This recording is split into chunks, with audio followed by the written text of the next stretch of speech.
Talk about keep my mind on the streets, cause that green give you cloud. If it's bread making, baby, I'ma always throw that down. I put my work in the streets, rapping shot on these beats. A lazy man gon' stop, but I'm always gon' eat. Everybody can't do what I do, that's why I'm crushing your crew. From Chi-Town, Memphis, Tennessee, and all through the Lou. I'm so fresh and so new, got a hot album too. I came out of nowhere and I'm taking all of these suckers juice. I keep my promo on them poles, keep that powder out my nose. I'm staying focused, man, with 1 million copies sold. Say my name. King Kong ain't got shit on me. Say my name.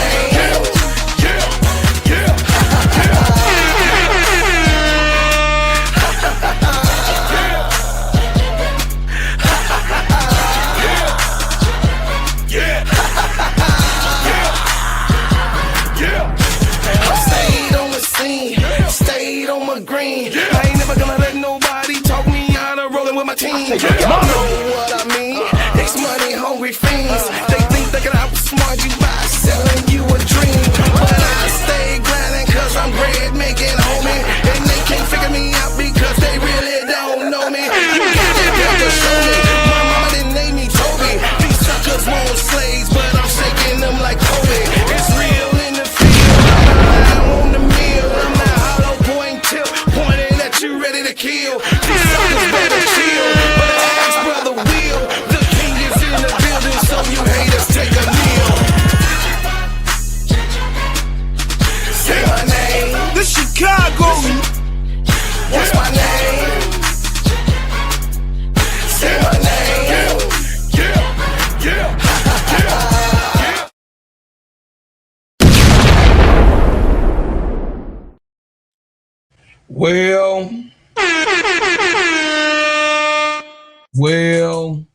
Well, we are here.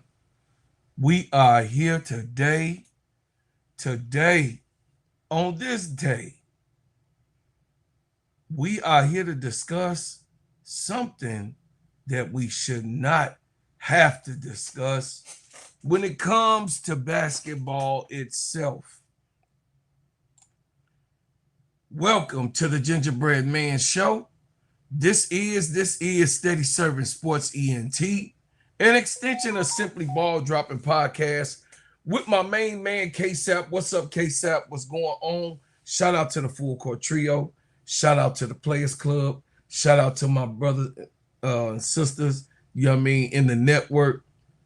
Y'all, shout out to Get That Off Your Chest segment coming up this Sunday at 9:30 p.m. We do 2 days a week on Sunday night at 9:30 and Wednesday night at 9:30. We have officially gotten rid of the crash out room. But if it's something to crash out, it is about this subject. If it is something to crash out, this is what it is supposed to be, crash out time. But I'm going to do myself some justice because I know others now look at this channel, look at this podcast and tune in and do the things of looking and hate watching also. So I'm going to say this, welcome, come on in and say a good morning to my family. MDT, I see you, JC, I see you in the building. My niece, she wins, is here. My brother MSL, you will be coming up today, this morning. This is something I know you probably been waiting on. Brian Lewis, my brother from another mother, my main man, is in the building. As we go over, man, and look at what's happening, we driving into one of the most talked about weeks in WNBA history.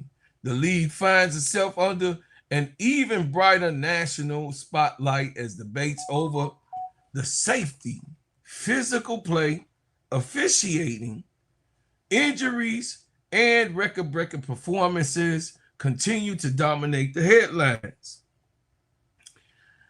We began with this biggest story of this week. Members of Congress have sent a letter to the WNBA Commissioner Cathy Engelbert requesting an answer about player safety. They're calling her on the table. They want Cathy Engelbert to come and sit down and talk about it. Officiating and the league's response to the incident involving Caitlin Clark in particularly. We'll examine what the letter says, why it was written, and what impact, if any, it could have on the league moving forward. We'll also separate confirmed facts from opinions and discussions, how these issues or this issue has become one of the biggest talked about points in sports. Next, we'll talk about, is Caitlin Clark injured? What is it moving forward? Is there any concerns of how her absence has affected the Indiana Fever or haven't affected the Indiana Fever on our absence? Has the league done enough to protect their biggest stars, include Angel Reese and those abroad? How should the WNBA balance the physical competition with the player safety? And as it dialogues throughout the highways and byways of the United States of America. I'm going to break down the recent on-the-court incident that follows, and then you're going to hear people talk about the incident on this show today, this morning. Then I'm going to turn the attention to Skylar Diggins and what's going on with Skylar and the questions surrounding the Chicago Sky organization. Once again, from day one, since we started in 2024, those of us that came just because Angel Reese had came to the Chicago Sky and started watching Angel as it started moving forward in the season of 2024, there has been a lot of pileups of people following, and some of us that has been there from day one call those people bandwagoners, or now see that it is a big business to go and talk about Angel Reese. Some of us that are here, that has been here on this side, that has been going through the abusive language talks, messages, comments, and concerns, and calling us out of our names in chats. Us, the people that has been here with Angel Reese, feel as though some of the turning tides with the new Angel Reese fans have taken a certain type of turn that us, the ones that's been with her A1 day one, feel that some of the things that are going on in the community has to be changed. We'll also celebrate history as Angel Reese continues to rewrite the record books. Her incredible pace in recording double-doubles has placed her among some of the greatest players ever to begin in the WNBA careers and theirs. We'll compare the accomplishments with the legends of the game and discuss whether she's building one of the most dominant starts ever seen in women's basketball for the last 3 years. Is the WNBA facing the biggest public relationship challenge in this year? Has the physical style of play gone too far? Or is this simply an elite competition type of talk? What responsibility does the officials have coming and sticking their nose into what's going on right now in basketball today? They never cared until Caitlin Clark came. Can the league maintain the competitive intensity while improving consistency in officiating? Because it has been right now in 2026 the worst. Is Angel Reese putting together an all NBA caliber type of season? And what should fans really realistically expect from Skylar Diggins in the Chicago Sky. So I'll be bringing up people discussing this issue. We're going to have a talk today. This is Friday. So I'm asking for you guys, if you really want to give to the channel, please give to the channel. And also, if you want your comments to be read, please give a super chat and I'll read them off to you. Today is Friday, and I appreciate each and everybody that came up in the building. Hey, my sister, big girl, how you doing, my beautiful sister? I love you, and I appreciate you getting up. Green Thumb, hey, my sister, how you doing? I see my sister Mary is in the house. Troy Hall, my nephew, what's happening, man? Listen, we got a show today. We got another show today. Listen, y'all. The Congress have stuck in their nose in the business of the WNBA because of one player that they're concerned about. Congress has now wrote a letter, an official letter, addressing Cathy Engelbert. And me personally, I think that she should be addressed. Now, I told y'all when I started last year or the year before, in 2024 in December, I told you guys that one thing that I don't like to discuss on my show is politics and religion. I'll never get into that. We could debate about just about any type of subject. And what I cover is the WNBA. Y'all already know that I'm a music artist. So by me being an artist and loving music and being around music all of my life, I've never wanted to have a debate about politics or religion. It's not a universal law. That's just the laws of the country and what we go by here in this community.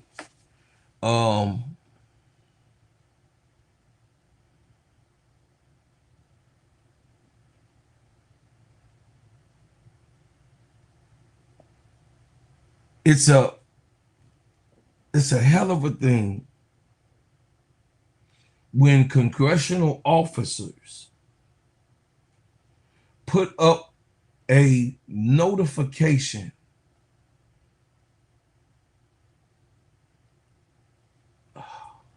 and a letterhead involving your league of any kind. When the government starts to stick their noses into your operation, you are in trouble. I don't care if it's Republican or Democrat. When there are national eyes, consistent letters being thrown into a mailbox, onto emails, when congressional officers are getting contact, this is not just happening in 2026. I showed you guys where a young man walked inside and was, playing the guitar and talking about Caitlin Clark and Angel Reese, how much he didn't like her and how much he loved her. And, this became a big issue. This became a grand issue that should not even be a subject at all. But since we're here, I'm going to put it up for you. And we're going to talk about this because these people are serious about their great white hope. Now, you guys see the letterhead? Congress of the United States, Washington, D.C., July the 7th, 2026. Cathy Engelbert, Commissioner, Women's National Basketball Association, 645 Fifth Avenue, New York, New York, 10022. Dear Commissioner Engelbert, Caitlin Clark is transforming WNBA sports. Caitlin Clark is not Caitlin Clark, Asia Wilson, Angel Reese, the leading stars of it. She has inspired a new generation of young girls to participate in athletics. It has become one of the most influential figures in history of women's basketball. She is also the face of the league. They declared her the face of the league, just like the president, Sleepy Joe Biden, wife, Miss Biden, wanted to make it a clear-cut picture. So I don't want to hear nothing from you guys, you Democrats, because Miss Biden started all of this, the cry out of white America about their golden goose.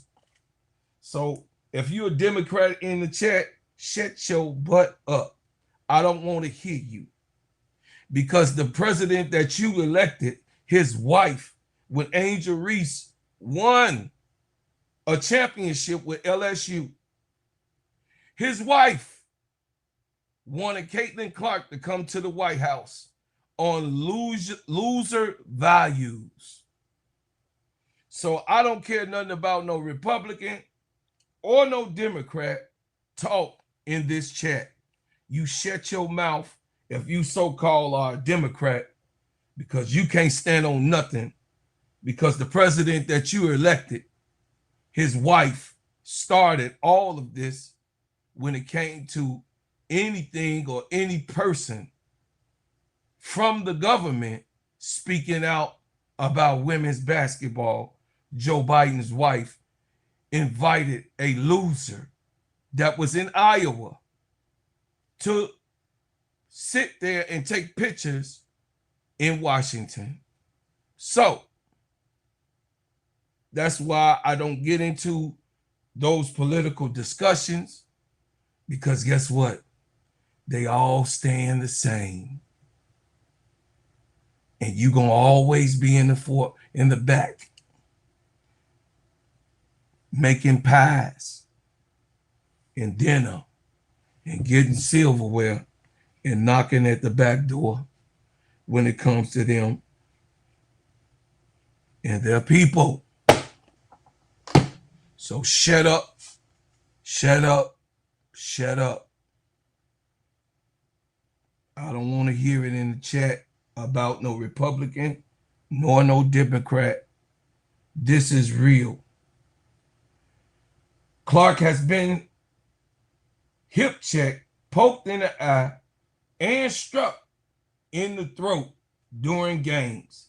These incidents go far beyond routine physical play. Yet, the WNBA and its officiating have too often failed to address these unacceptable incidents and holding players accountable. Recently, a player even appeared to endorse violence against Clark in a social media post, further fueling concerns about culture surrounding these incidents. In addition, concerns reports suggest that many of these attacks against Caitlin Clark may be racially motivated. As commissioner, you have an obligation to endorse that every player competes in a safe and professional environment. I agree on that. Both on and off the court, free from violence, discrimination, or relationship.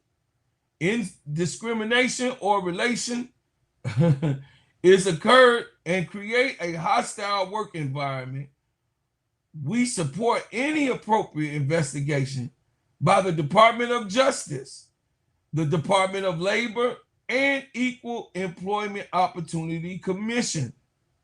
If true, such conduct could constitute in violations of federal civil rights laws. It's imperative that the WNBA take meaningful action to address these issues.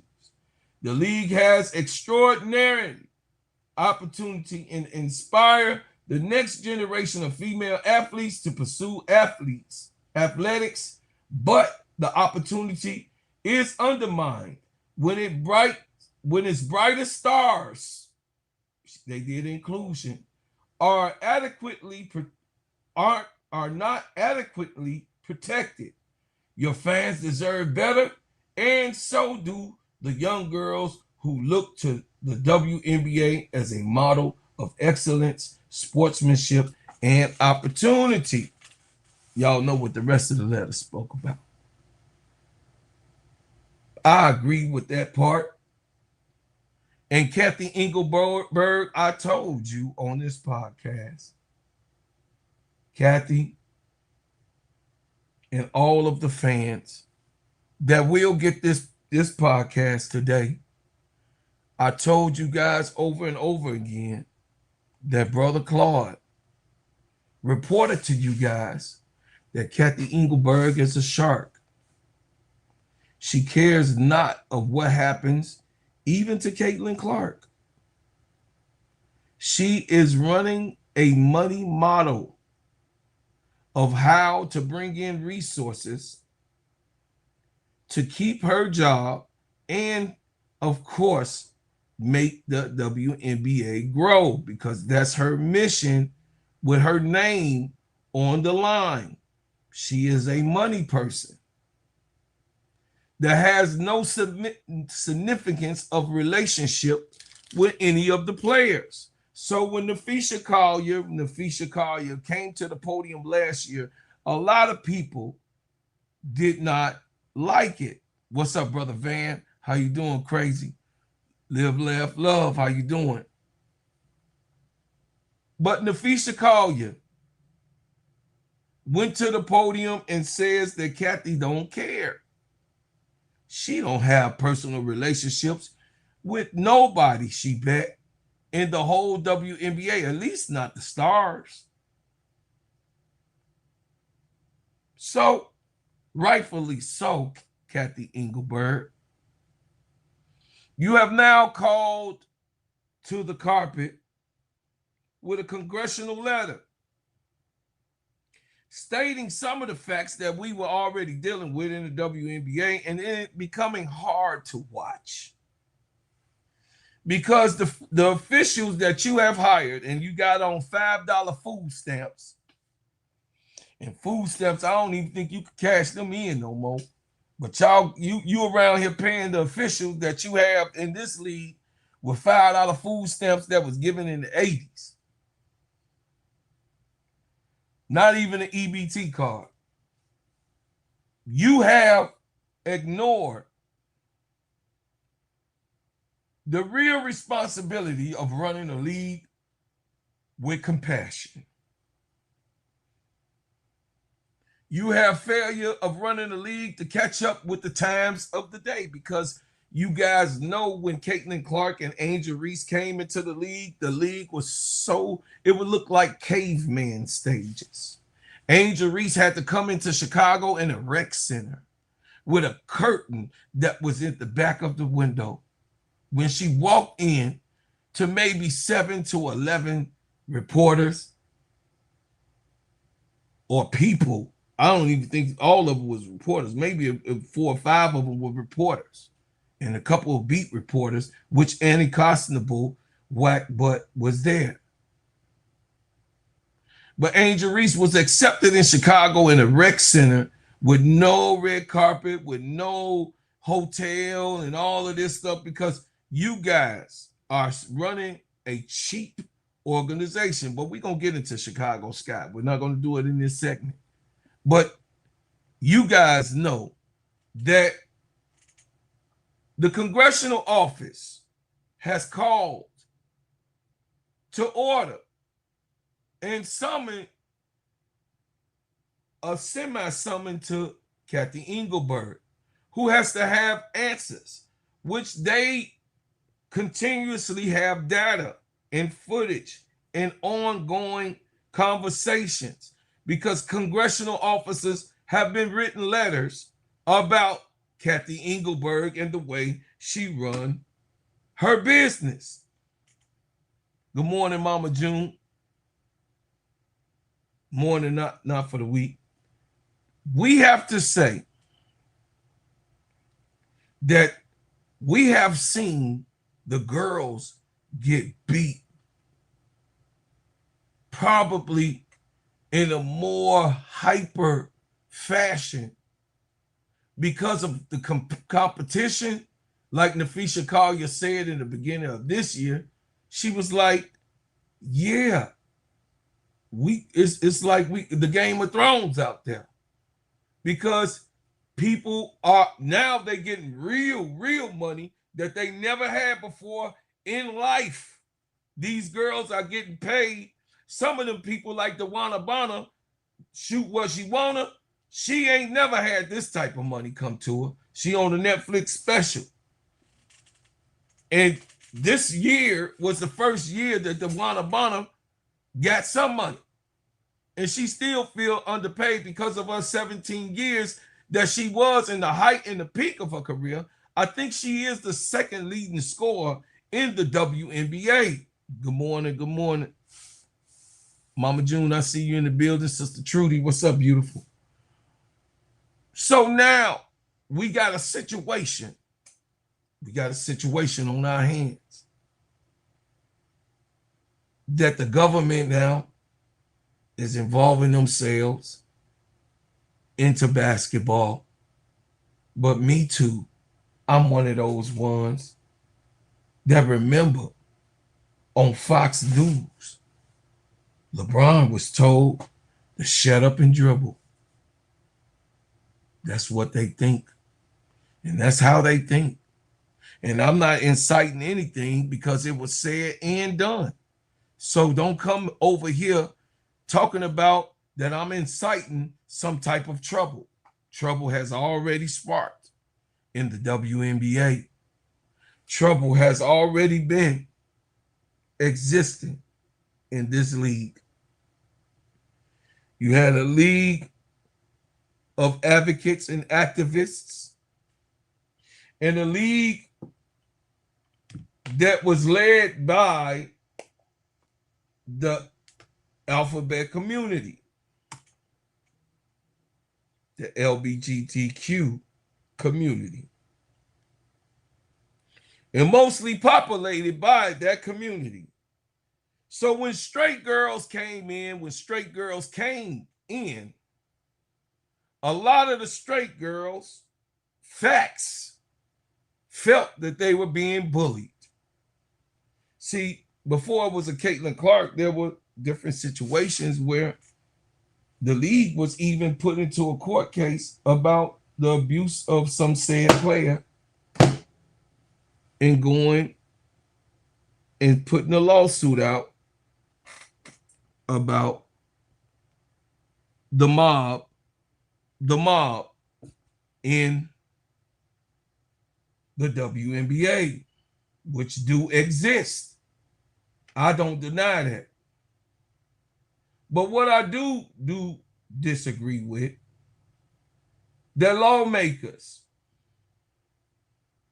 should involve themselves in what is a sport. What is a sport that the lawmakers should not have anything to do with at all? But the Department of Justice made sure that they were felt and put Cathy Engelbert on notice. So if you agree with that or not, this is what we're dealing with. This is what it is. And this is how big they want to protect their great white hope. Pull that down. I'm going to pull something up for you guys.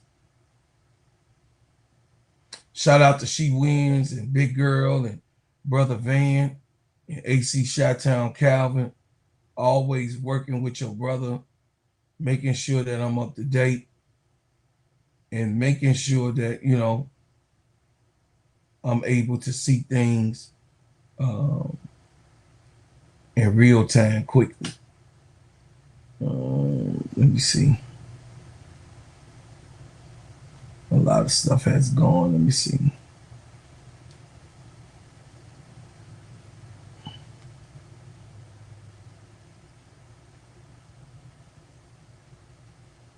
I didn't know. Some of this stuff updates itself in particular. All right. I was trying to pull up situation with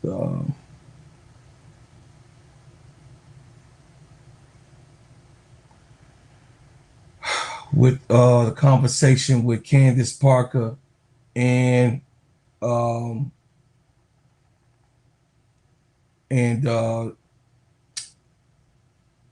other girls, Slim and from the broadcast last night, and they were talking about how safety and public safety, Slim Cash, Swing Cash, were talking about the safety and the public safety that they were advocating during the last night interview. And I just, you know, my whole thing is with what they were talking about at the end, it just don't begin and end with Caitlin Clark. And I'm sure you guys all saw the congressional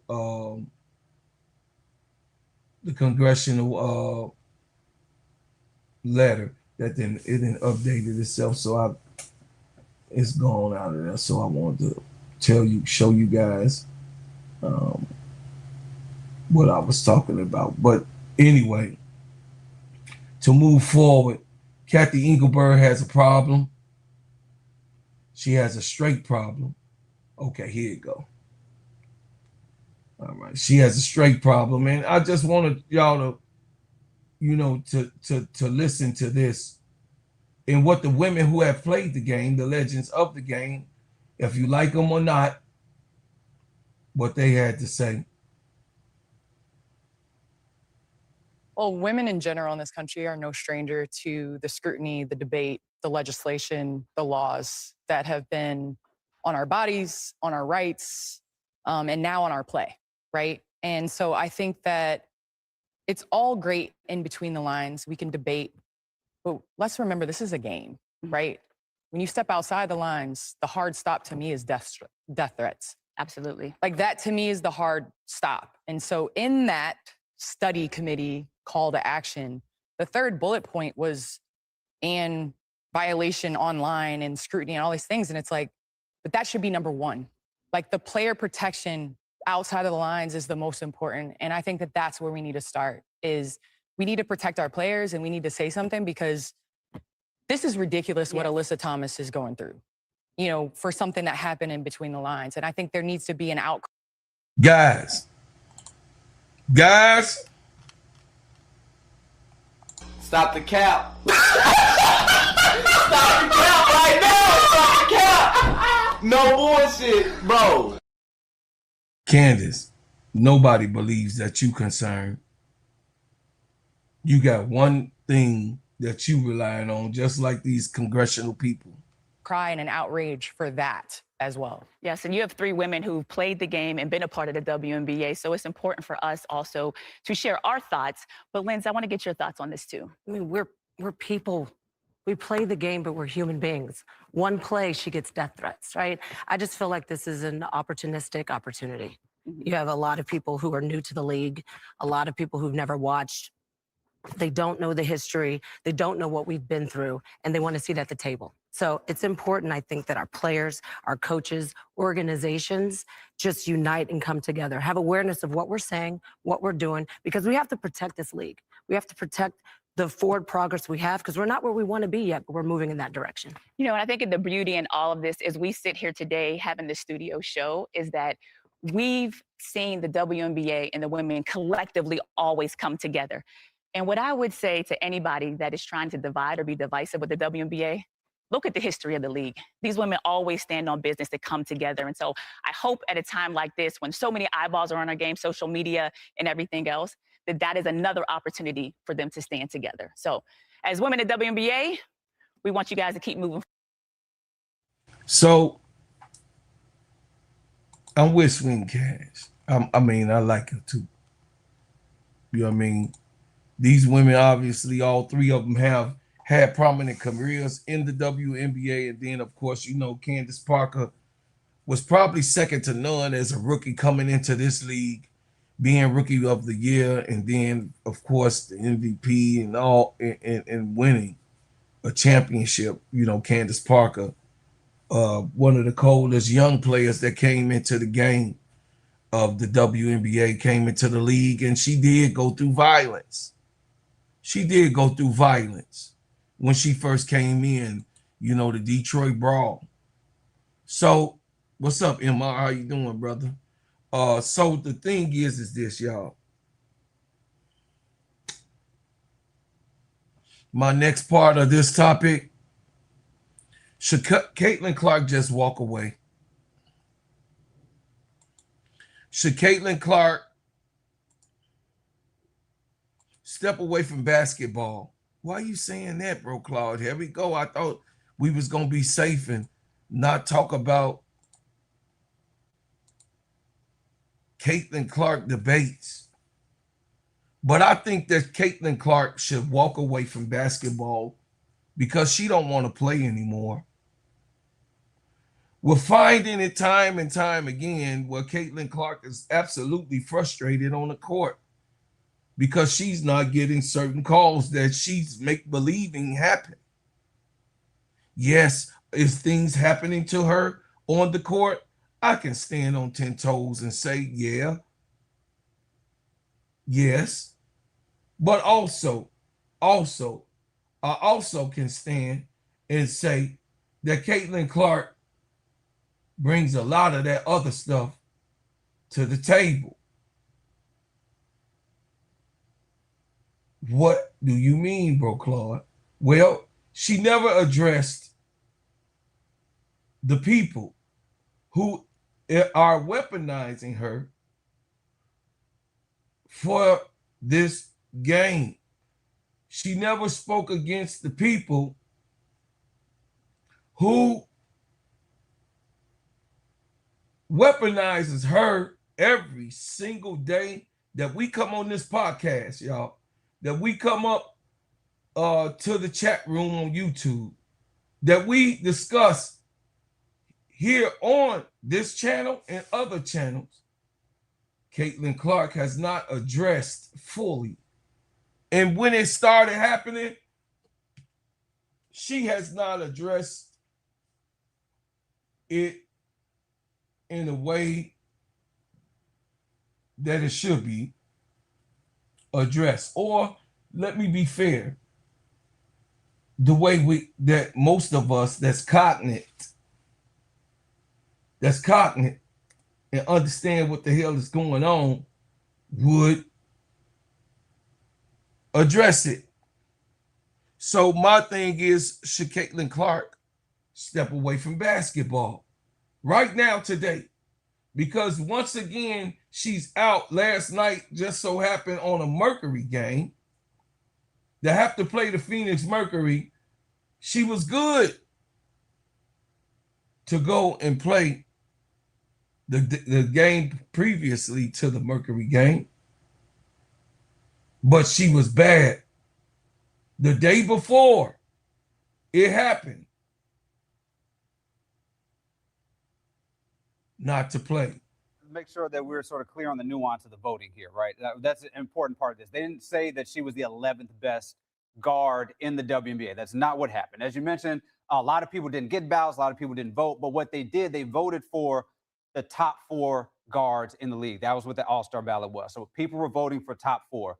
I don't think that you can make a compelling argument that Caitlin Clark is a top 4 guard in the WNBA. Like, nobody can at this point. That is why she was 11. She got the 11th most votes for being in the top 4. So there's really no controversy about that, because especially when you add in the fact that she is one of the most popular players in the WNBA. She's going to make the All-Star team. That is not the argument here. I think what bothers me is when this is framed as some sort of like petty jealousy or insecurity by these women in the WNBA, because that's not what I'm seeing was happening with Caitlin Clark. Caitlin Clark is experiencing pretty much what happens anytime a young player comes into the league with a lot of hype, especially the hype that she's receiving that says all of these, the whole entire league basically should be thankful that she's there. She's going to be the best player that you've ever seen. Whenever this happens in any league, in any sport, in any gender, there is backlash to that, because there are players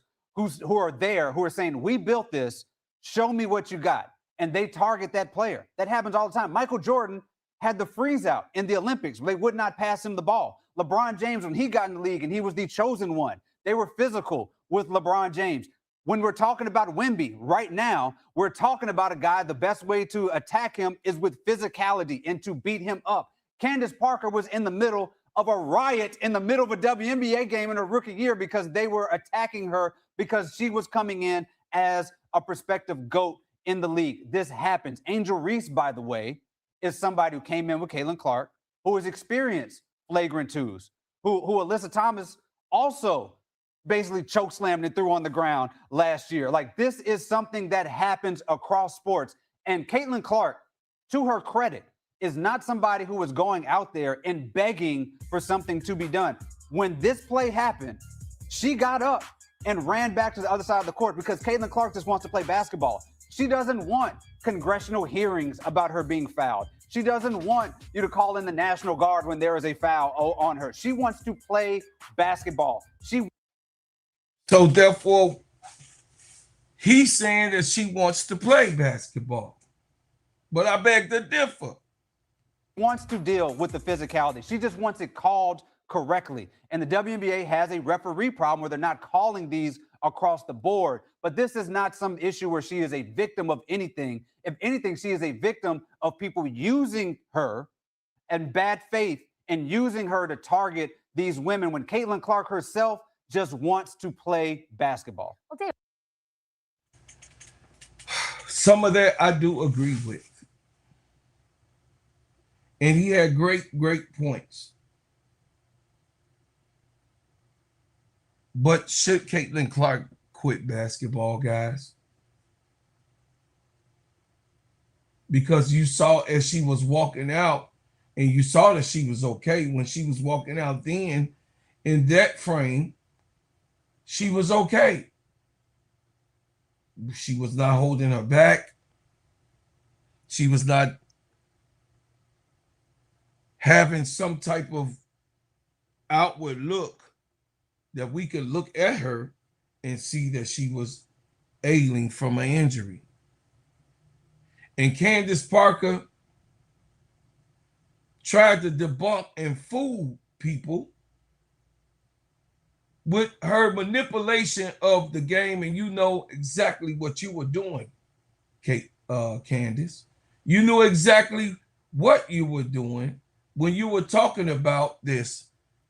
And this is why we say you are now labeled the biggest OG Kappa in women's basketball. Crazy. Like, I wholeheartedly believe that there needs to be some rules with the WNBA players because this is getting out of hand.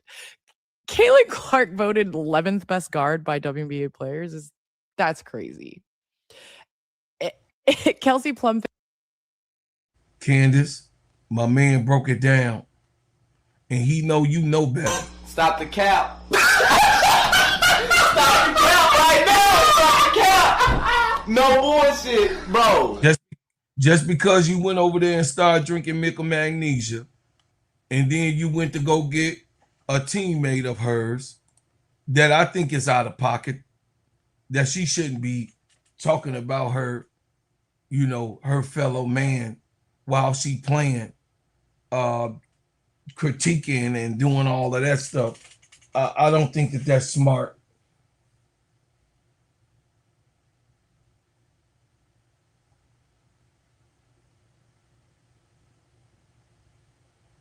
it's like the clickbait is real, y'all. The clickbait is real. Caitlin Clark, if you don't want to play basketball, step away, because the basketball, the WNBA was on the trajectory up. You and Angel sped it up, but it was on its trajectory up because people like Kobe was already supporting. People like Kevin Durant was already supporting women's basketball. People like Stephen Curry was already supporting women basketball. So I don't know on that take, but me personally, Caitlin, if you don't want to play basketball, you should step away, because the game gonna be here. It was here when you came, and it's gonna be here when you go away, because one thing you can't stop is greatness. No matter what color, no matter what shape, no matter what size, it's gonna continue to be great and have a great product come out of it in the WNBA. There's future that's right now in college. So, to end y'all debate, end all of these people that are doing crazy things and having crazy work, we're talking about a subject like this that is delicate. And in the midst of this, last night, the Phoenix Mercury played the Indiana Fever. And do you know that Alyssa Thomas was booed in her own stadium? This is how crazy the Indiana Fever fans are. But she was booed, and the Indiana Fever were being cheered on.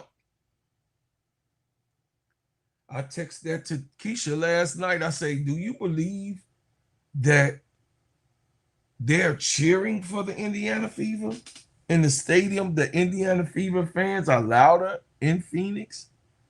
And Nate Tippett had to say, well, this was a playoff type of environment. No, you couldn't tell you was at home, Nate Tippett. And that has an effect on you guys. I mean, it's psychological that you got more Caitlin Clark or Fever fans in the building in your house, because Ryan Howard spoke about the GOAT coming last year and how the Gamecock Nation was in at the game when the Aces and the Atlanta Dream played last year, and they was cheering the GOAT on. And the Dream lost that game. And she was upset and was blaming it on Atlanta fans for cheering Asia Wilson on. But that wasn't Atlanta fans. There was a Gamecock Nation that followed her from South Carolina that was there to see the GOAT. And those people bought tickets. The Indiana Fever fans, and this congressional thing is so big, they made sure and let Alyssa Thomas know, don't touch our Great White Hope. Don't touch her. Hands off. And the Indiana Fever won without Caitlin Clark being on the floor. 92-89.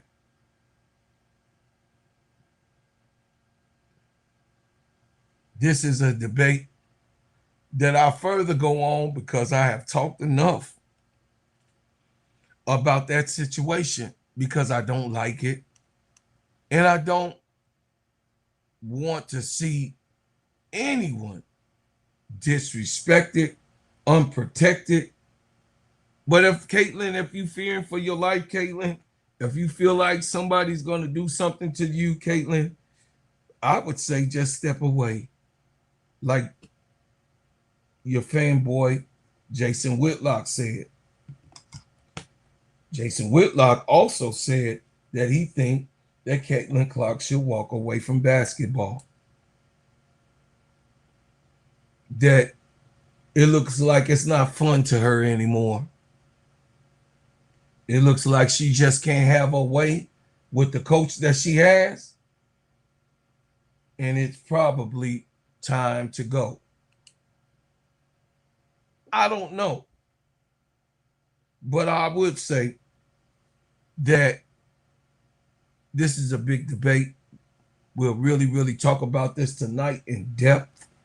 We're going to have a good 10 o'clock show tonight, Friday night, about the situation and the impact of it all, because I spent 40 minutes just on that subject and topic because it's a really big and political thing.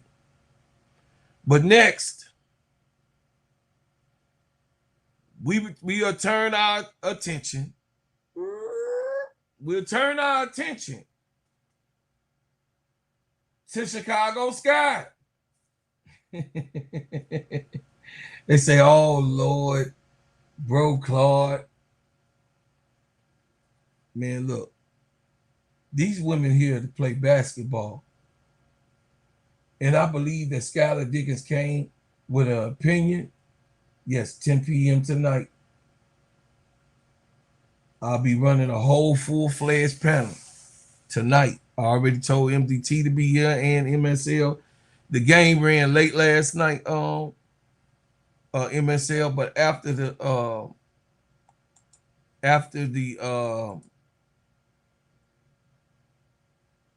the Sky game, because they play late tonight, I'm still going on. So if y'all up, it's Friday night. So I mean, after the Sky game, I'm definitely gonna go live.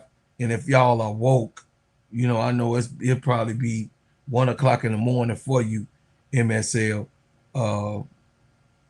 Definitely would want you to come and join us tonight. You know, if you're on Eastern time, but us CT time, it'll be right after the game tonight. The Chicago Sky play the LA Sparks in Neka Agumake tonight. So Skylar Diggins to the forefront. Skylar Diggins is among these sisters, the women that has made basketball what it is today. She have over 14 years in the league and seen this league and been with this league in its development. Skylar Diggins should be respected. Skylar Diggins is not being treated well in this. But I want you guys to consider. I want you guys to consider something. This is real life for these people. These people really believe in what they're doing. These people. Three more. They call her fadeaway fee. You don't even know, like, this is my livelihood. I do this for a living. 3-time MVP. For us to win it all, I need to perform well. I love you. It's gonna look like it's easy, but it is not. This year, I've come in with a mission. Here comes up with a steal. And anger is a great motivator. You would think playing 17 years in the league, you would be set for life, but I'm not.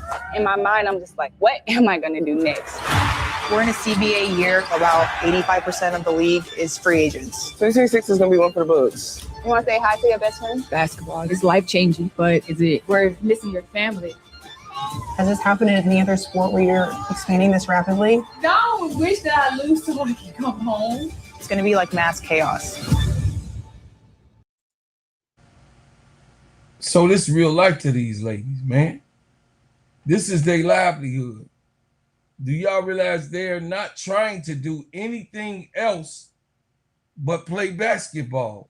Meanwhile, Angel Reese is doing everything. Meanwhile, Baby Bopper, Angel Reese is doing everything. You know what I'm saying? Meanwhile, I'm going to say this to Skylar Diggins, sis. You survived too many storms to be bothered by raindrops.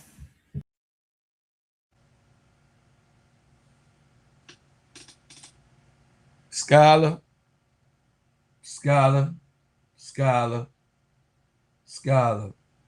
don't take it personal. Because Skylar, you know, when you moved here and when you came here to this city, you were making a business decision and a family decision, because some women who understands that, you know, when you have a relationship break or a divorce, or the man is not active, some of your sisters, you need help. You need help.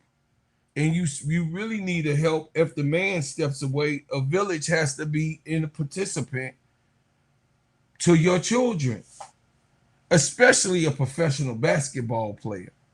So a lot of people had something to say, and most people had things to say about Skylar Diggins making a transition to Chicago to take on Chicago and play for Chicago, because she was closer to home. She was closer to home.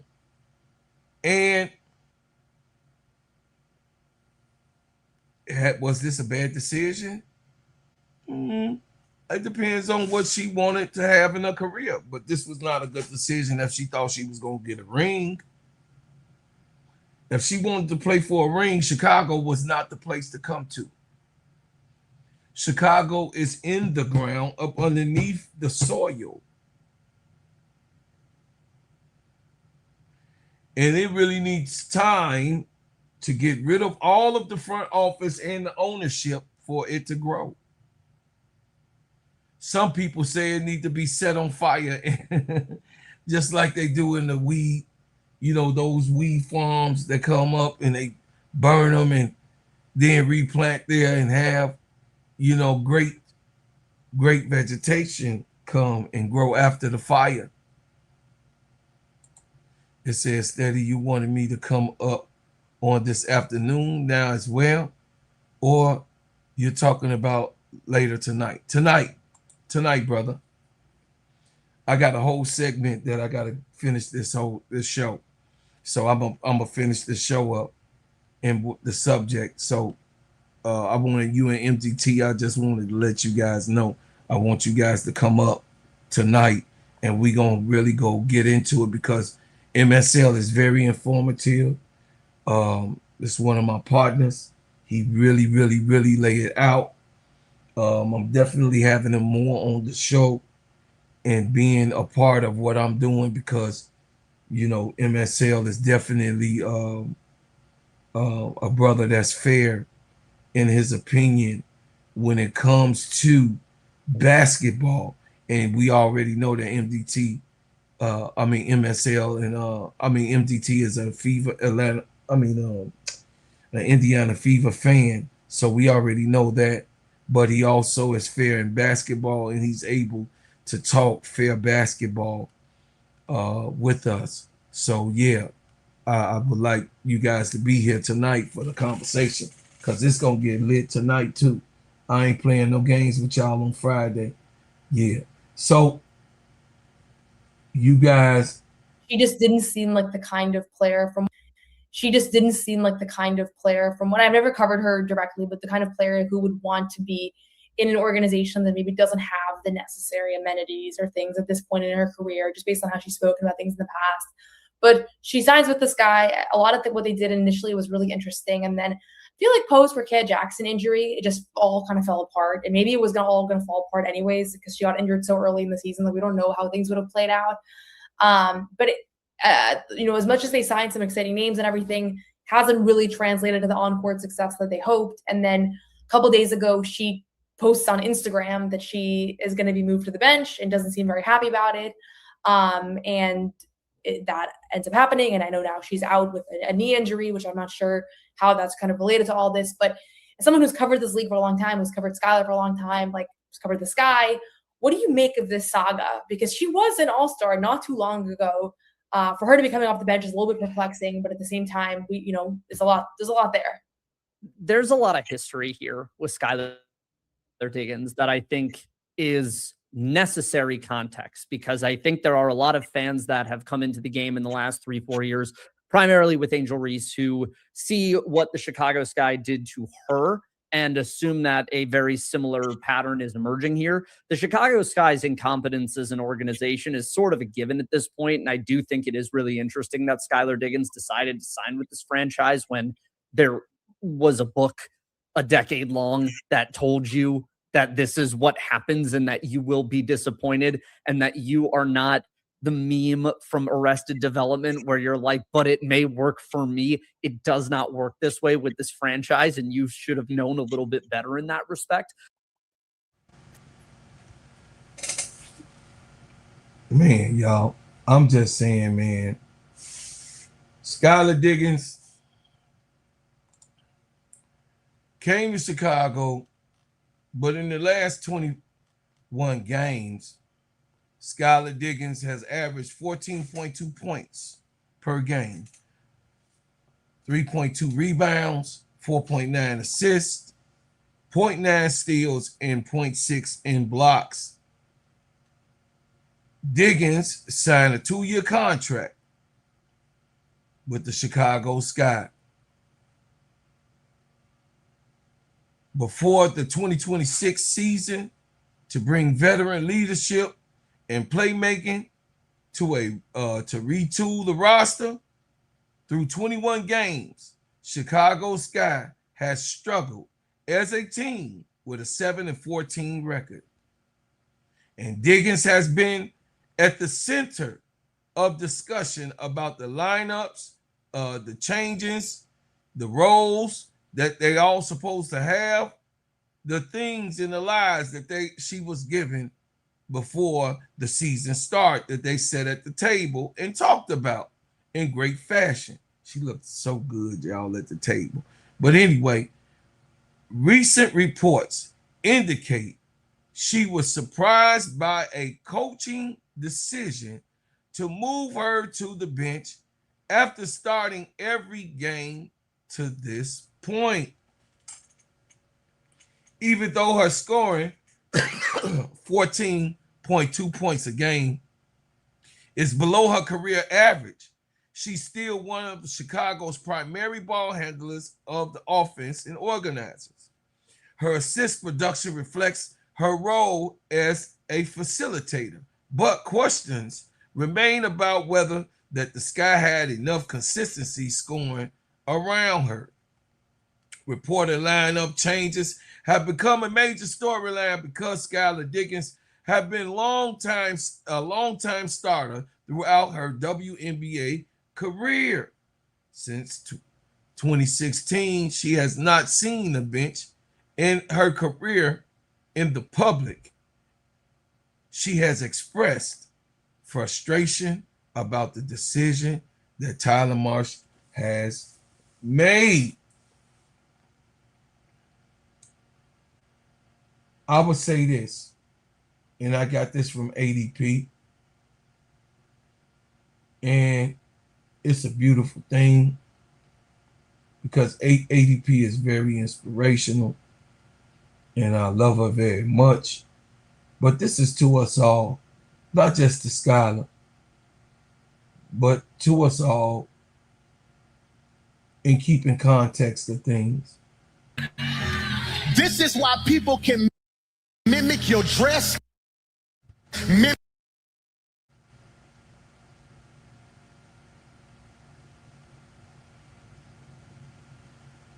You encourage people because you know what it's like to need those words yourself. This is why people can mimic your dress, mimic your swag, mimic what you do, but they can't copy your anointing.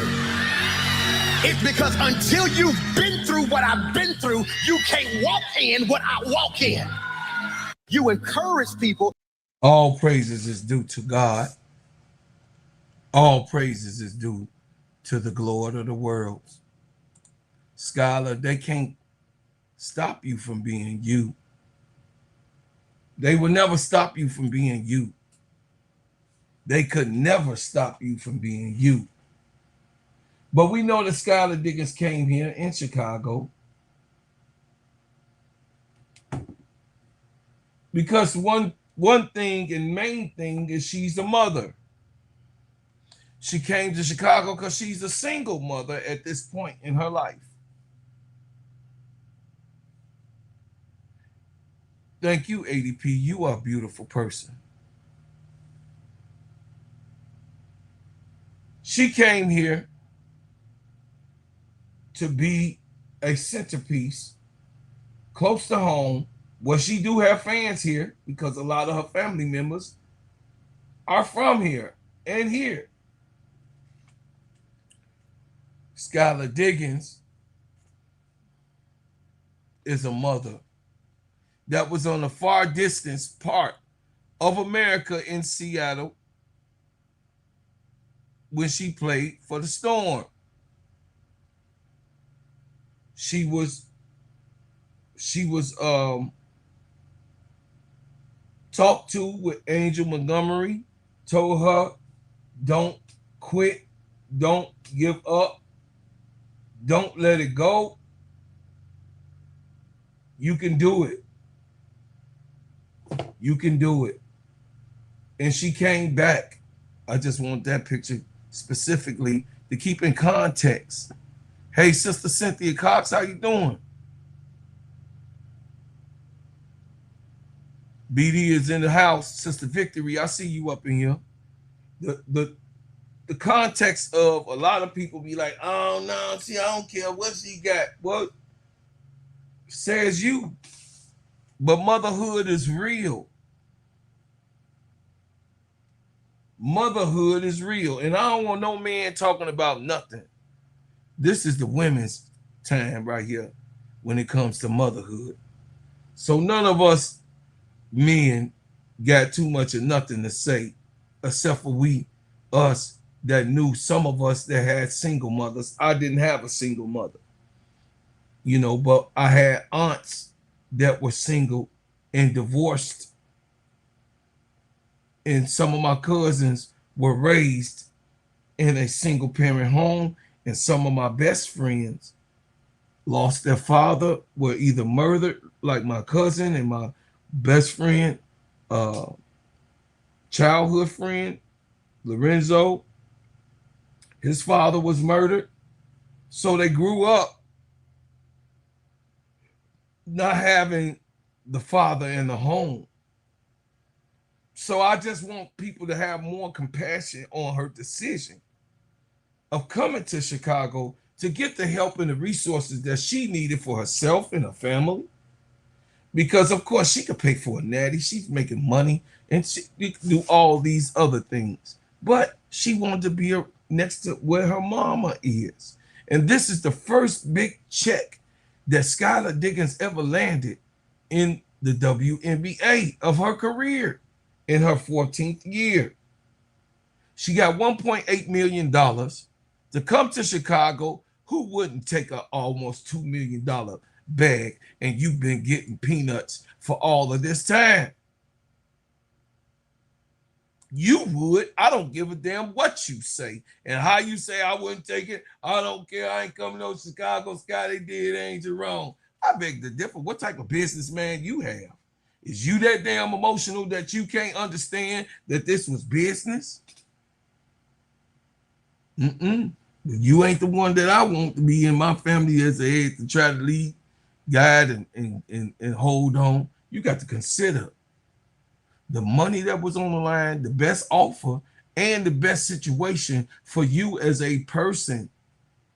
That's why she came to Chicago. Now, the expectation of Chicago, I don't know. That's to be debated. I don't really even think that Skylar could not have believed Jeff Pagliocci. And I hate to say it, but she shouldn't have never believed Courtney Vandersloot either.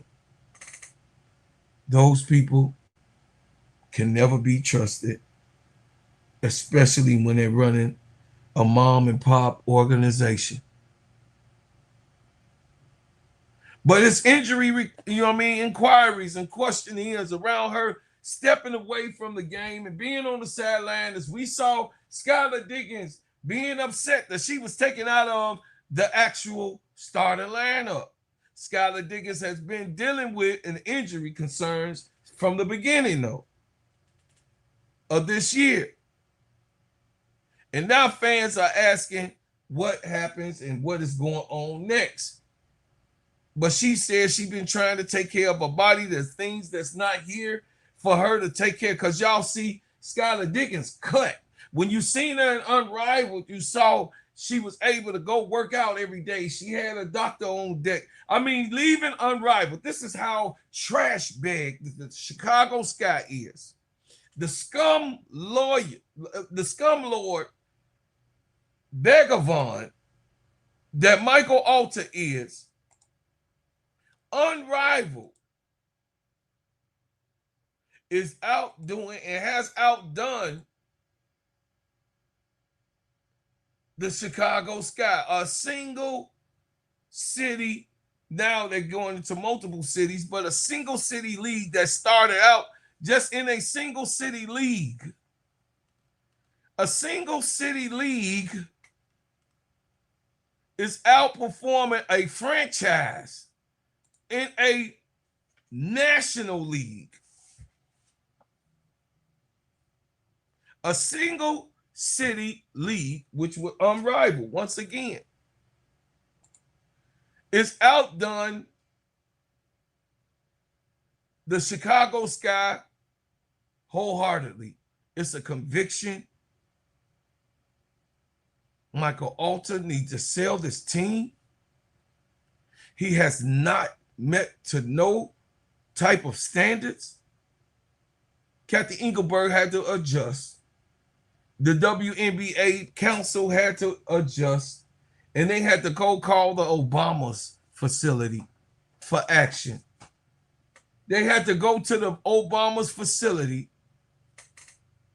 to get action for the All-Star game, because of course, Chicago Sky gonna always get, you know what I'm saying, drop the ball. And then this arrogant guy, Michael Alter, Nadia Rollinson, the arrogant girl, and this arrogant general manager that tries to do lie, snake scheme, the forked tongue of Nadia Rollinson, who lies, who come in the public, who come on ABC, who come on NBC, that come on CBS, not allegedly, this is footage that she comes and lie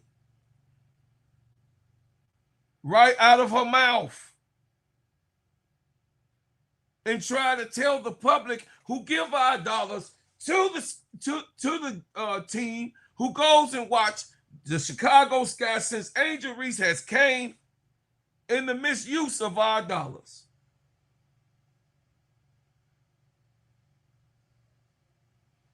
Michael Alter is an irresponsible owner that should be called to his end of owning any team in the WNBA. The WNBA should be petitioned to force a sale of this team because he runs it so bad.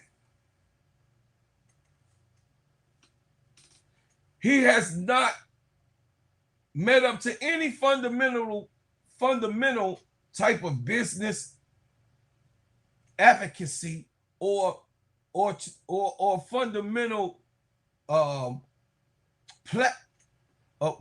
trying to say fundamental baseline foundation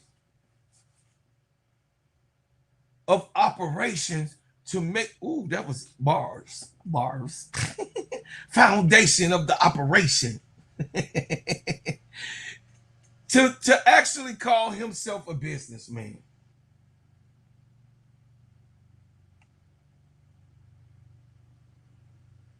The Obama's facility is now being used for the All-Star game. The Obama's facility is being used for the All-Star game, chat. Why is the let me tell you how these people take care of business, man.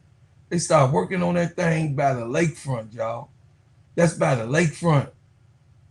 They cut off, you know what I mean, the passageway in that lakefront to get this thing done, man. And it's done before Chicago Sky, who just only have to have the right thing to be set up for a basketball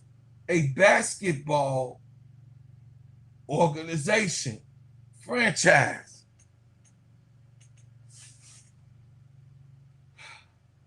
We are now going to have the Obama facility to go into some of the activities for the WNBA.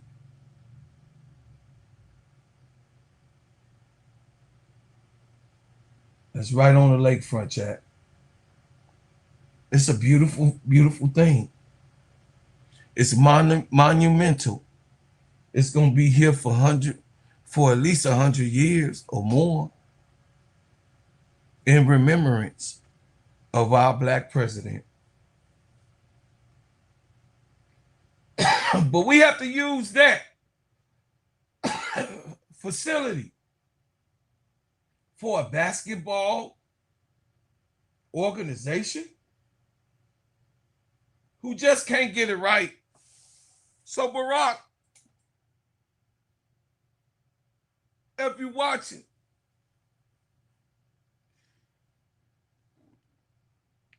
tell Michael Alter to sell the damn team. Michelle, this is our city, and our city is beautiful.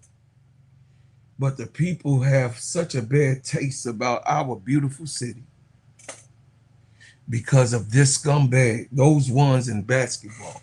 The people that been to Chicago already know that my city stands alone, clean, everything. You got no big old rats running downtown.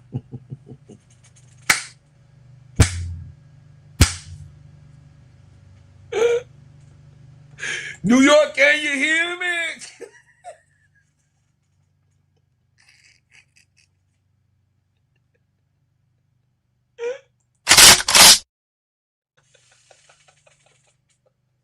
Okay, BD, y'all. Okay.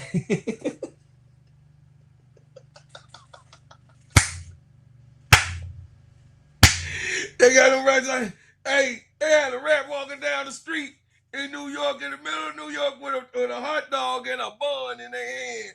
You know what I'm saying? In their mouth, walk her down the dang gone street. God.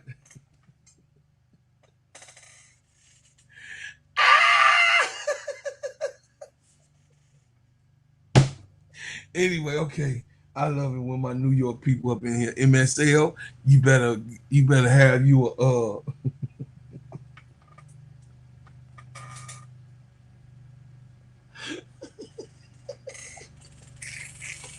MSL call me a rat. Oh my God, New York City. Y'all need to clean that city up. I'm saying, man, God, what filthy thing going on there, man. Y'all, man, ain't nothing. Dang. Be dirty, chat. You got Times Square looking like trash. Lord have mercy. Anyway.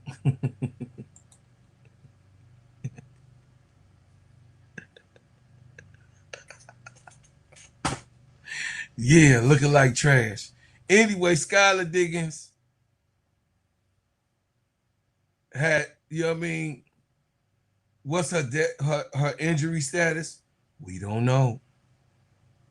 How much Chicago, depends on veteran leadership. I don't know.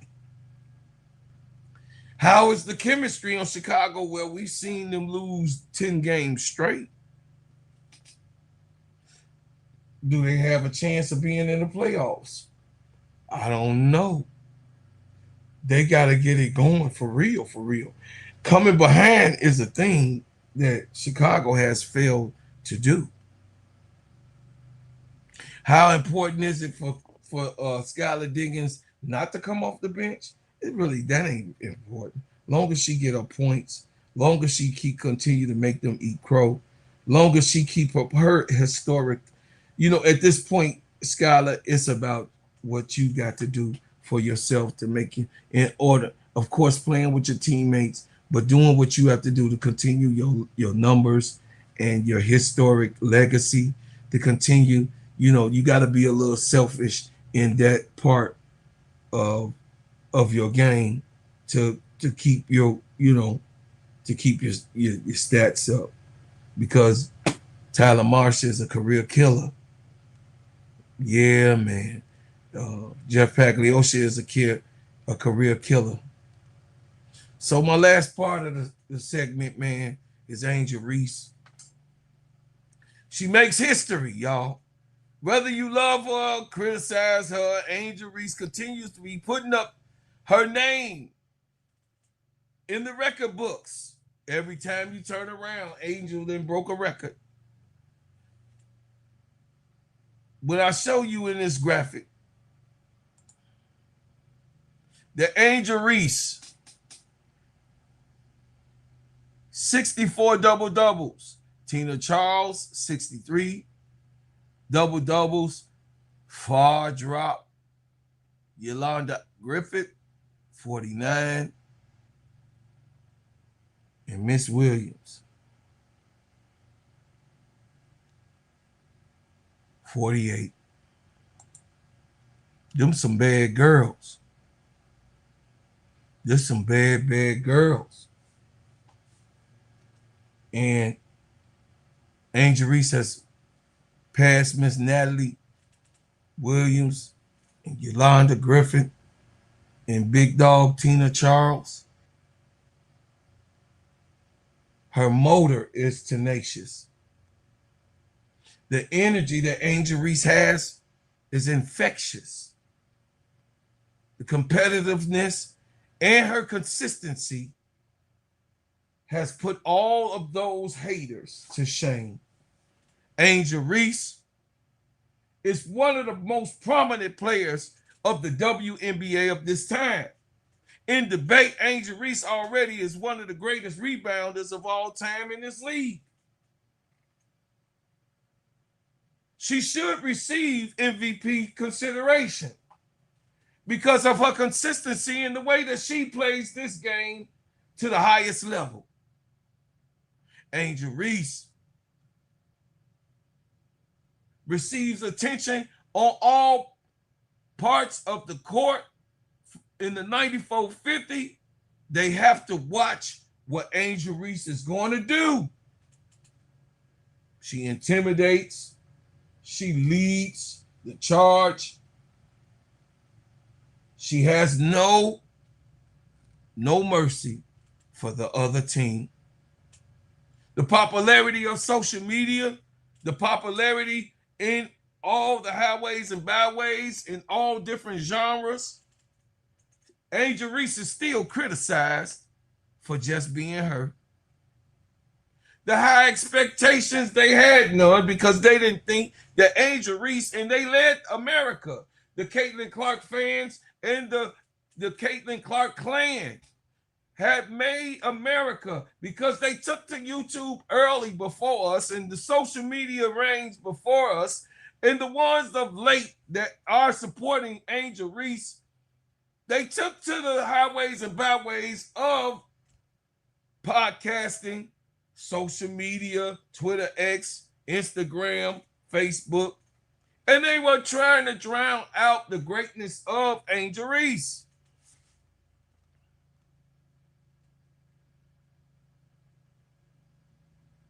But Angel Reese, right now in her third year, is the greatest rebounder of all time. We've never seen nothing like her, especially in this format in WNBA and NBA history. Outside of Dennis Rodman, there's none that you can really recall that can handle what Angel Reese has put down. The transition of things, the true story about it all will be coming out.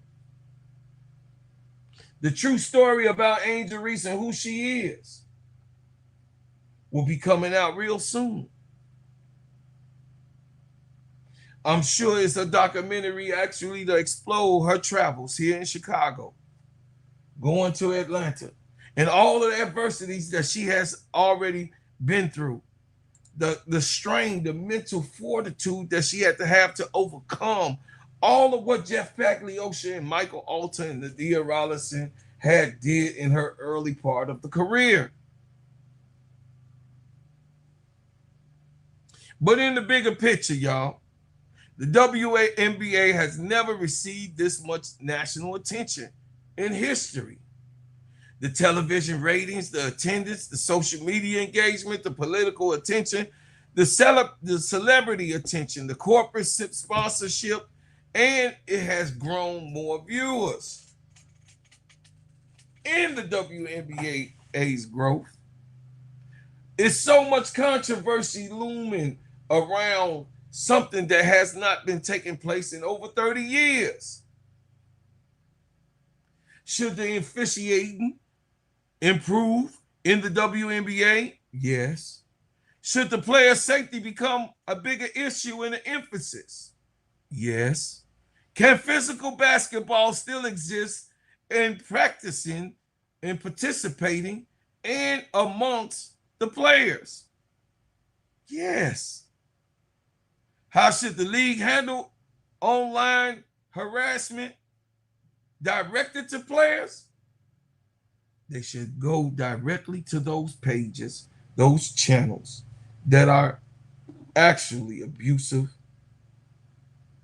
and give them a flag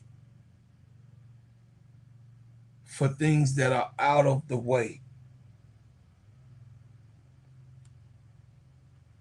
If you're hating, sending hateful things or talking about unaliving people and calling people disgusting names and things like that, calling them monkey chipmunks and sloths and, hey, I participated in that because of the way that they were calling Angel Reese these things. So it kind of made me mad.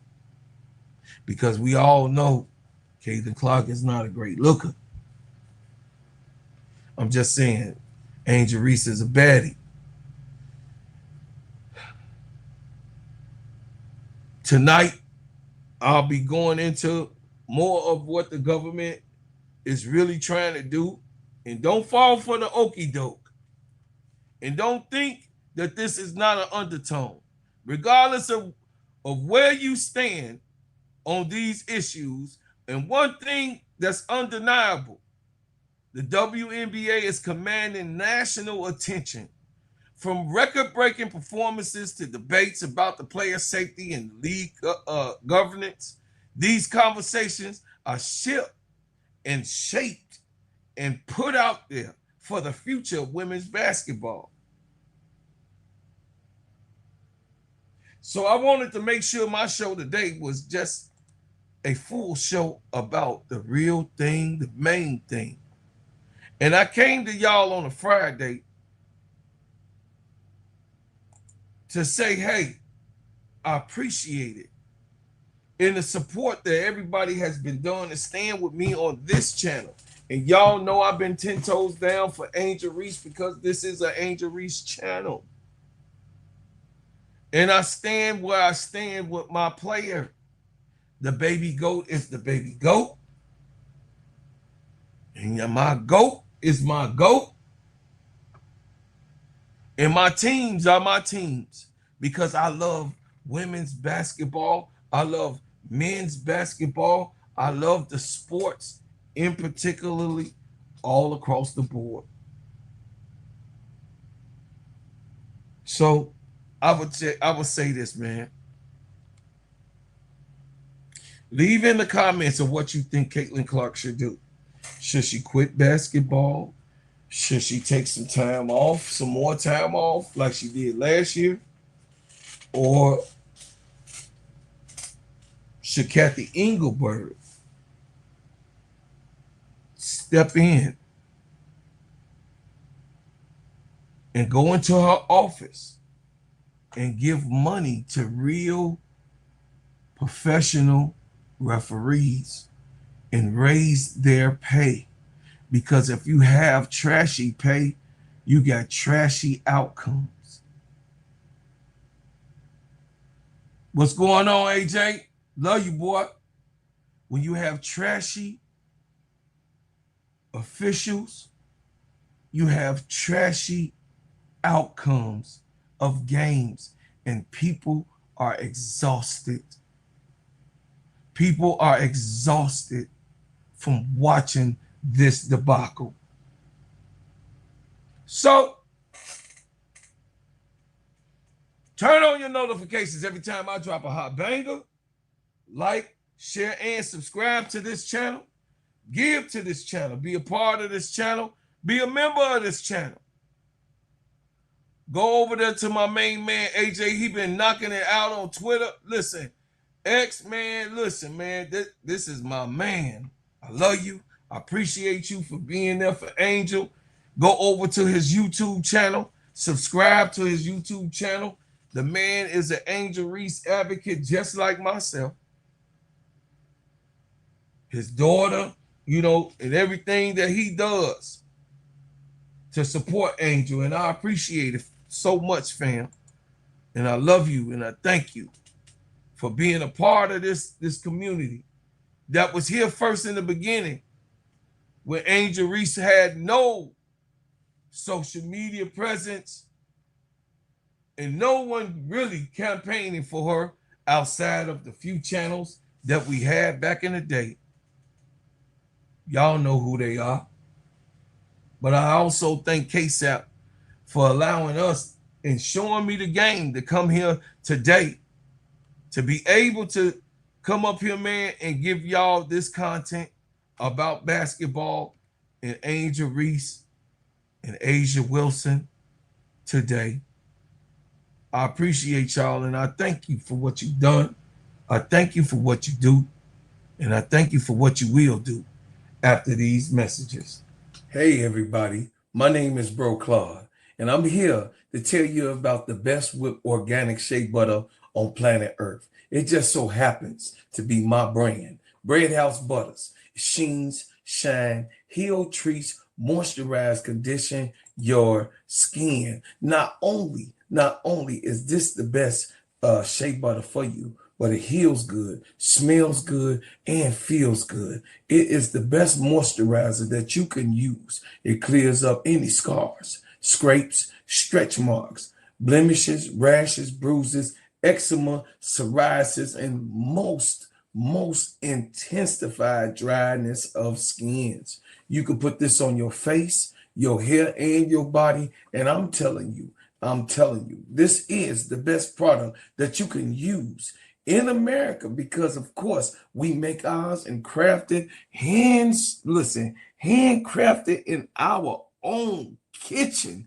So I'm asking for you guys to support the #1 product that you're gonna ever be able to put on your body, Bread House Butters brand. And guess what? You can go to breadhousebutters.com. I said breadhousebutters.com, and put your order in now. Thank you, and I appreciate everyone who supports.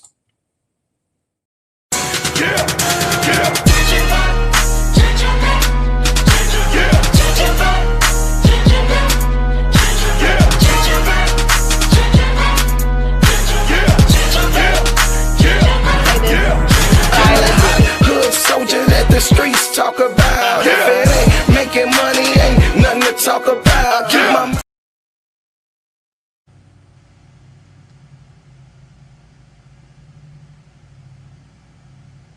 You guys, here's a little something that dropped. Shout out to Big Girl. I got something for you, y'all. Real quick, Big Girl wanted me to play this. She's a locker room cancer. She's a hothead. Uh-oh, here you go. Kennedy Carter doesn't have an attitude problem, nor is she a locker room cancer. Gets cut from the Aces, and immediately people begin saying the same tired things about her. She can't stay on a team, she's a locker room cancer, she's a hothead. But something that we always miss when we talk about Kennedy Carter is context. We never discuss context and her history in this league. And the context that I'm about to present to you guys right now just might change how you see Kennedy Carter. Stick with me because this might be long. After Kennedy Carter's rookie season in Atlanta, her coach was interviewed, and this is what she had to say about her. Nikki Collin, who was the Atlanta Dream head coach at the time, says that she believes there's a natural tendency for athletes to follow the best player on their team, and it's clear that Carter is that player and will be that player for the Dream for the foreseeable future. Kennedy herself says that I was put in a position I'm pretty sure most rookies wouldn't be put in. I had to run the team, be a leader, and be the youngest one in the league probably doing that. It definitely put me to the test for sure. Kennedy is quoted saying that the coach trusted that she could get the job done and that she could run the team. So if it was decided that Kennedy Carter was the future and the leader of the Atlanta Dream, what changed? How does Kennedy Carter go from being appointed as the cornerstone to a franchise her rookie season to then being suspended the following year? Now, disclaimer, this is where we get into my theory, so I have to say allegedly, everything allegedly. Looking back, I think where things first went wrong for Kennedy Carter in Atlanta was her coach Nikki Collin leaving for Baylor. Kennedy Carter only played one season with the coach who handed her the keys to the franchise. And the reason that Kennedy even got the opportunity to showcase her talents the way she did in 2020 as a rookie was because Renee Montgomery and Tiffany Hayes both sat out that season. So those were two guards who should have been on the floor that season, taking away time from Kennedy because, again, they sat out. They were not there to do that. The second thing that I believe posed an issue for Kennedy was the sale of the Atlanta Dream in 2021. In 2021, the Atlanta Dream got sold to a new ownership group that included Renee Montgomery, a player who had just last played for them in 2019. She was teammates with players like Tiffany Hayes and Mo Billings, who were actively on the roster in 2021. Renee Montgomery joined the ownership group as an investor and as an executive for the team, so somebody with decision-making power. Again, at this point in 2021, Kennedy Carter no longer has the coach that gave her the keys to the franchise, and former Atlanta Dream player Renee Montgomery is now a part owner who also has personal relationships with players who are still currently active on the Atlanta Dream roster. Just to be clear, that is where we are. So in 2021, Tiffany Hayes makes her return to the Atlanta Dream, again with Renee Montgomery, her former teammate and likely a personal and close friend, as part of the ownership group. Without the coach that set the foundation for the future of the franchise, which was meant to be Kennedy Carter, I think it's very possible that veterans like Tiffany Hayes were being given certain things that they shouldn't have been given, maybe due to things like politics, because we know that's how the WNBA operates. I think it's extremely likely that Kennedy Carter was always fighting an uphill battle in Atlanta due to Renee Montgomery's personal relationship with some of those players. Let's take a moment to talk about Courtney Williams. Courtney Williams was traded to the Atlanta Dream from the Connecticut Sun after they lost in the 2019 finals. Stick with me, I promise this is relevant. What's interesting about this trade is that Curt Miller swears up and down that Courtney Williams is the one who wanted out of Connecticut. Yet Courtney also swears up and down that she never intended nor wanted to leave Connecticut, and she hopes that the Connecticut fans and her teammates understand that. I don't know about y'all, but what that tells me, girl, is that Courtney Williams was not wanted in Connecticut. Curt Miller wanted her gone. And part of why I think Curt Miller wanted her gone, or a large part of why I think Curt Miller wanted her gone, was because of the Alex Bentley incident. For those of you that don't know, Courtney Williams was actually involved in a physical altercation with her teammate Alex Bentley back in 2018 when she played in Connecticut. Late on Sunday evening, a report from WNBA Insider indicated that Courtney Williams' recent absence from the Connecticut Sun was due in part to an altercation with teammate Alex Bentley. Less than 24 hours later, Bentley was off the team. There hasn't ever been official confirmation as to why Alex Bentley was traded, but like, girl, come on now, less than 24 hours. At the time of the incident, the Sun moved Alex Bentley right away. But for Courtney Williams, they wait until the end of next season to move her. And Curt probably just kept Courtney for one more season to see whether or not the Sun would be able to win a title with that core. And when the Sun didn't, Courtney Williams found herself in Atlanta. A player with a documented history of at least one incident of getting into a physical altercation with a teammate was now on the Atlanta Dream team with Kennedy Carter. So at this point in 2020, things between Courtney and Kennedy are cool because Nikki Collin is still there to say, hey, this is Kennedy's team. This is how we're going to run things. I think in 2021 is where things really hit the fan between Kennedy Carter and Courtney Williams, because at this point, Kennedy no longer had Nikki Collin to say, hey, this is her team. Again, not only that, you also had Renee Montgomery in the ownership group who had a personal relationship with certain veterans on the Atlanta Dream team. If you go back and you look at some stats from that 2021 Atlanta Dream season, you can see that Kennedy's Kennedy's minutes didn't really increase from the previous season. She was still playing the same 25 minutes she was playing the season before. You can see too that she was putting up a similar amount of points as the veteran guards on the roster who were playing way more minutes than her. And you guys see in 2020, this was her rookie season. She was averaging 17 points, playing about 25 minutes a game. This is why the coach said she was the future of the Atlanta Dream. In my opinion, all of that is the source of what eventually led to Kennedy Carter getting suspended from Atlanta. Her rookie season, the coach tells her that this is her team and that this is her franchise moving forward. Yet the next season, all of that is taken away from her by players who are not even better than her, and by some players, including Courtney Williams, who was on the roster the previous season. So you know what the coach said about Kennedy. You knew this was supposed to be Kennedy's team this season, but it doesn't seem like she was okay with that. This whole thing of Courtney Williams implored Carter to get more engaged during the game and cheer for her teammates from the bench, this just never really made sense. There's something behind this. Back in 2021, Christina had actually reposted this now deleted tweet of Kennedy Carter's brother alleging that Courtney Williams punched his sister in the locker room. Courtney Williams denied this allegation and said if she hit somebody, then she would admit it. With the context that I just explained to y'all of Kennedy knowing that this was supposed to be her team going into her sophomore season, and Courtney Williams having a history of getting physical with her teammates, and we really say for sure that Kennedy Carter was 100% in the wrong with this situation in Atlanta. And then again, we take into account that Renee Montgomery just got into the ownership group. She was also close with the vets like Tip Hay, so she had incentive to protect them in the media. If you go back and you really look at that 2021 Atlanta Dream Team, the entire locker room, the entire organization was a mess from top to bottom. It was not just a Kennedy Carter problem. Allegedly, they scapegoated Kennedy Carter because it was the easiest thing to do to her as a young player in this league. And it was the easiest thing on some of their egos as well. How is it that Courtney Williams is the common denominator in altercations with her teammates, yet Kennedy Carter is the one that gets reprimanded? I personally believe that has a lot to do with Renee Montgomery. At the time that this went down, Courtney Williams tweeted this: "If you know me, you know how I get down. I never initiate controversy. I'm too old for that. I was brought up different in this league. You respect your vets and your coaches, whether you agree or not." Again, I don't know about y'all, but that tells me pretty much everything right there that went down in Atlanta with Kennedy Carter. Those Atlanta veterans wanted Kennedy Carter to bow down to the WNBA's old guard system, and she said, "No, ma'am, I'm not doing that because I'm better than all of y'all." And I can't be mad at her for that, especially because the coach had already put her stamp of approval on Kennedy the season before. I'm telling y'all, if anything, this tweet right here is probably the most telling thing about that entire situation.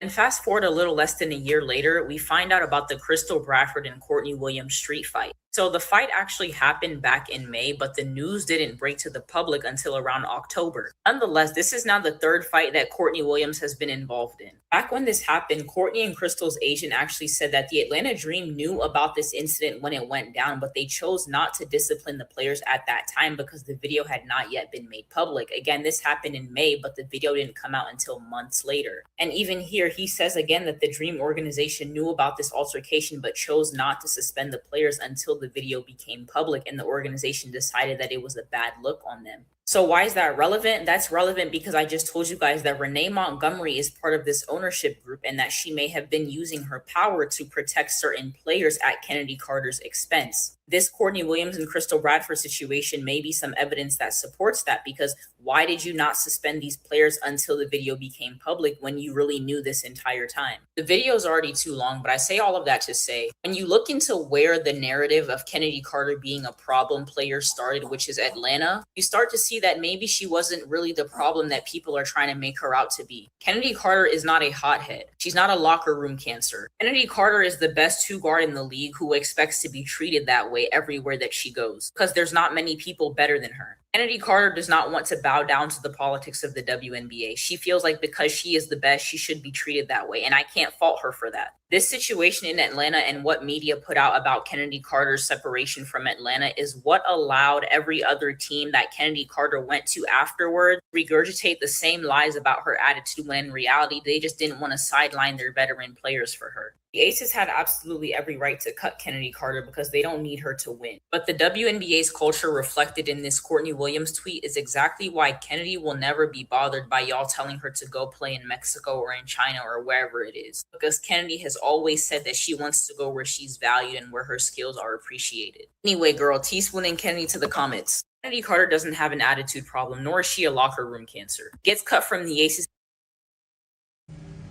This so this gives you context. This gives you context. And this is what I was saying, MSL. This gives you context. Thank you, big girl. Thank you, big girl. I appreciate that. That's why this gives you context. But I still say the Atlanta Dream, definitely bum organization. I told y'all that. Chicago Sky, bum organization. I stand on that. And the Aces has some other stuff going on. That's why De'Erica Hamby had to get up out of there, and Kelsey Plum left in her opportunity to go and run her own team. Because it's political. But I will still say, Kennedy, it was a layup. She did some things to get herself kicked off this team. She did some things to get kicked off this team because, you just got to play it cool. When people have a black eye on you, you just got to walk and tread a certain way. And I know what happened to her. And it probably, definitely that will wear on you. And how she broke that down, that will wear on your mental health. Because the WNBA is known for bullying. These girls are mean girls too, for real. I don't doubt what was going on. I don't doubt that this happened. I don't doubt that any of this had a context of what it is. But I do believe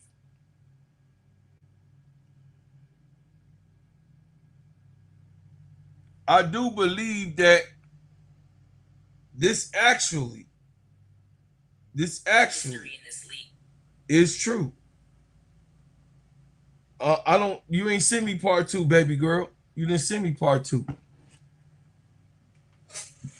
You didn't send it to me. I would have played it. I would have played it for you. But Kennedy Carter is definitely, probably, arguably the number 1-2 guard in the league. Arguably. Her and Jackie Young, somewhere in there. Arguably. Yeah, arguably. I think she's better than Alicia Gray. Not a whole lot, but I think she's better than Alicia Gray. Just a little bit. My Chicago girl. My Gamecock queen. I think that her and Jackie Young is probably neck and neck. I don't see no other, who else? Sydney Taylor looked like she got traits of her. I believe that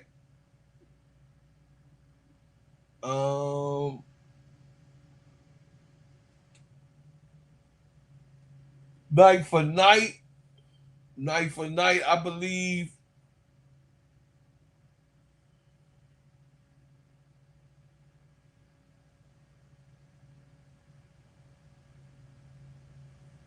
there's no 2 guard I can think of.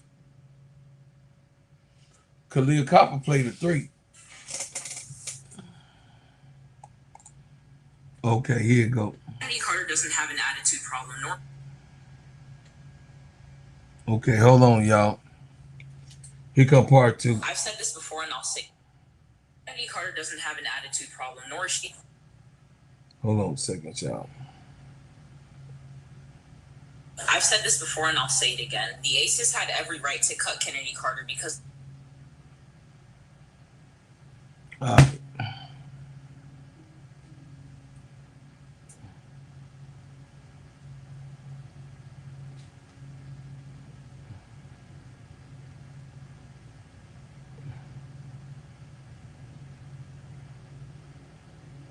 All right, y'all. Here you go, chat.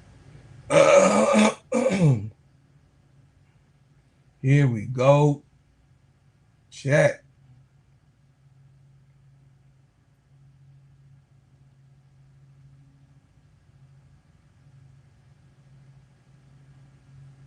More than likely do it again. Nowhere in my video did I say that Becky Hammon woke up one day and decided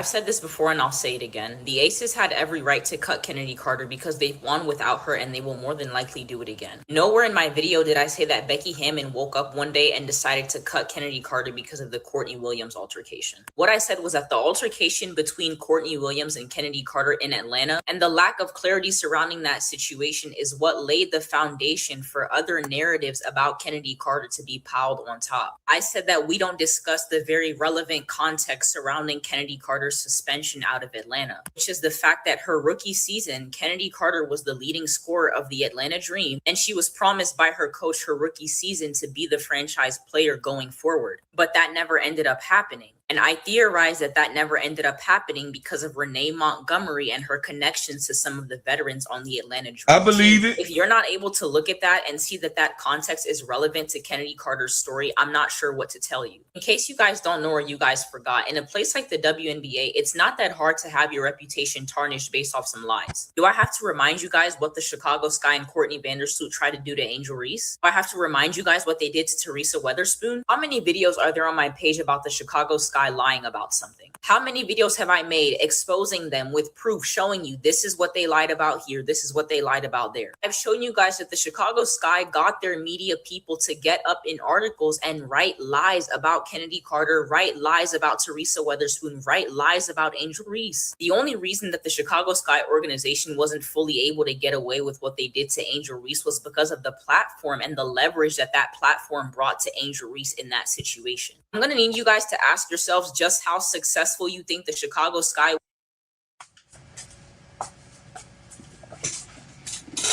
would have been in trying to do what they did to Angel Reese had she not had the following that she does. Really think about that. So again, if we see what Courtney Vandersloot and the Chicago Sky did to Angel Reese, the lies that they published about her, who's to say that the Atlanta Dream didn't do something similar to Kennedy Carter in 2021? And at the time, it would have been a lot easier for them to get away with because Kennedy didn't have the eyes on her that Angel does now. And the reason that they keep throwing this dirt on Kennedy's name is because, again, the foundation has already been laid and they bank on y'all not going back and doing any research as to what really happened with Kennedy Carter in Atlanta. All Kennedy had on her side was her talent. And unfortunately, in a place like the WNBA, that's not enough. Just the point that I'm trying to make to y'all, that's a huge problem in the WNBA. They don't always choose the most talented because of politics, because of personal relationships. And that's something that Kennedy sees and she doesn't subscribe to. Because she knows she's the best, she wants to go to every team and be treated that way. And again, I can't necessarily fault her for that because she has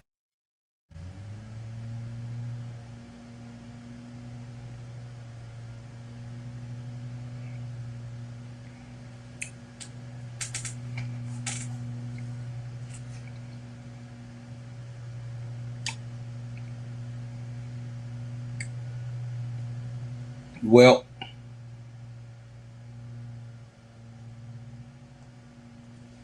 that's that. Hold on a second, chat.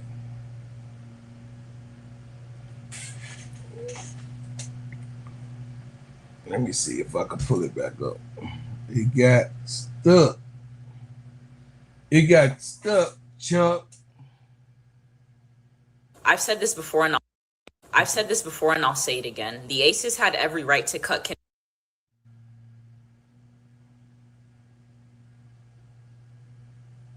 Okay, here we go.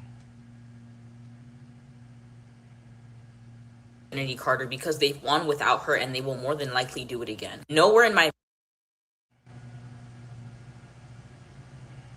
video did I say that Becky Hammon woke up one day and decided to cut Kennedy Carter because of the Courtney Williams altercation. In a place like the WNBA, that's not enough. Just the point that I'm trying to make to y'all. That's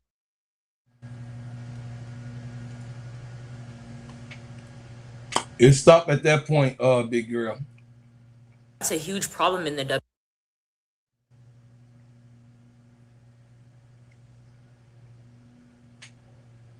It stopped at that point, big girl. I was trying to play it for you, but it okay.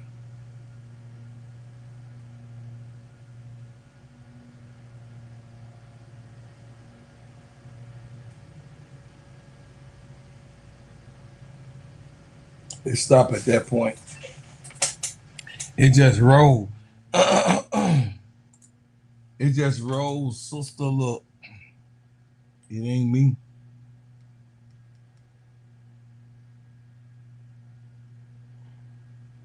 Man, this sister was getting down. Y'all go check it out.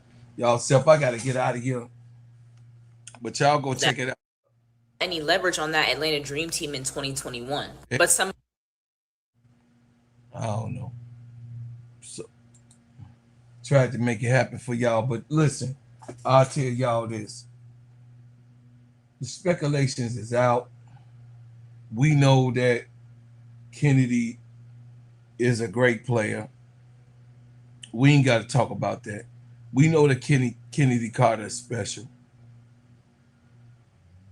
You know, we know that Kennedy is special. And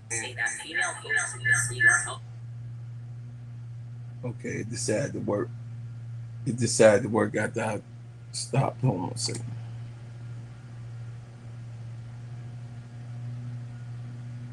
y'all that this situation enough, which is the point that I'm trying to make to y'all. That's a huge problem in the WNBA. They don't always choose the most talented because of politics, because of personal relationships. And that's something that Kennedy sees and she doesn't subscribe to. Because she knows she's the best, she wants to go to every team and be treated that way. And again, I can't necessarily fault her for that because she has the talent to back up why she feels that way. So Kennedy didn't have any leverage on that Atlanta Dream Team in 2021, but some of the veterans did because they had their friend and former teammate Renee Montgomery, now a part of the ownership group. I'm trying to tell y'all that this situation was a lot less of a she's a hothead thing and a she doesn't want to bow down to the old guard of the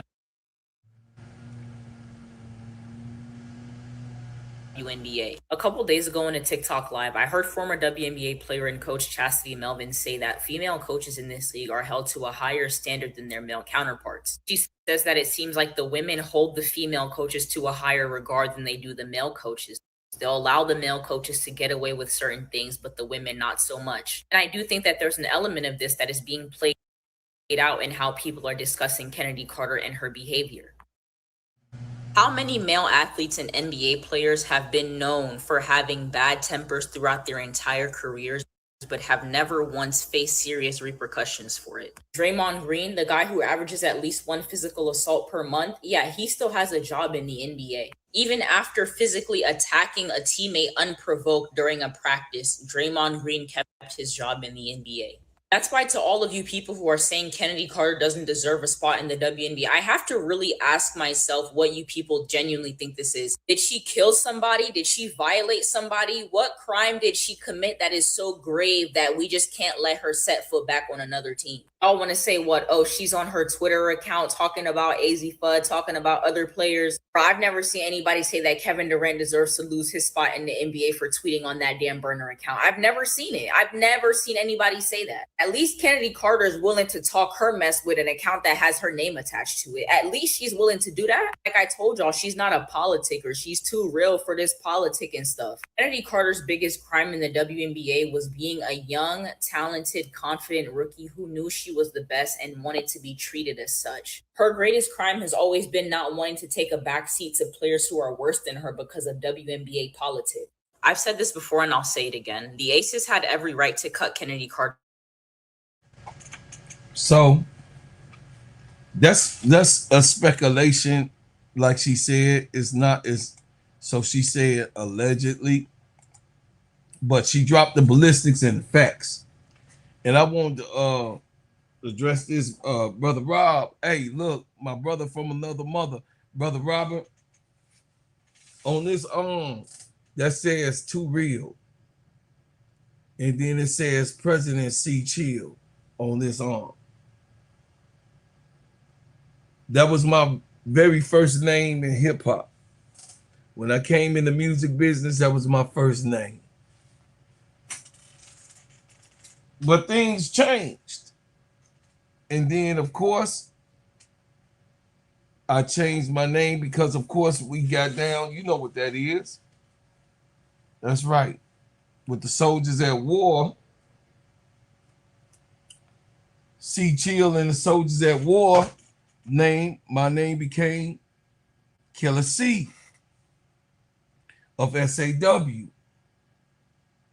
But as the time went on and the industry started changing, I had a subsidiary name that me and my brother came up, and that was the Gingerbread Man, where you hear me and see me now.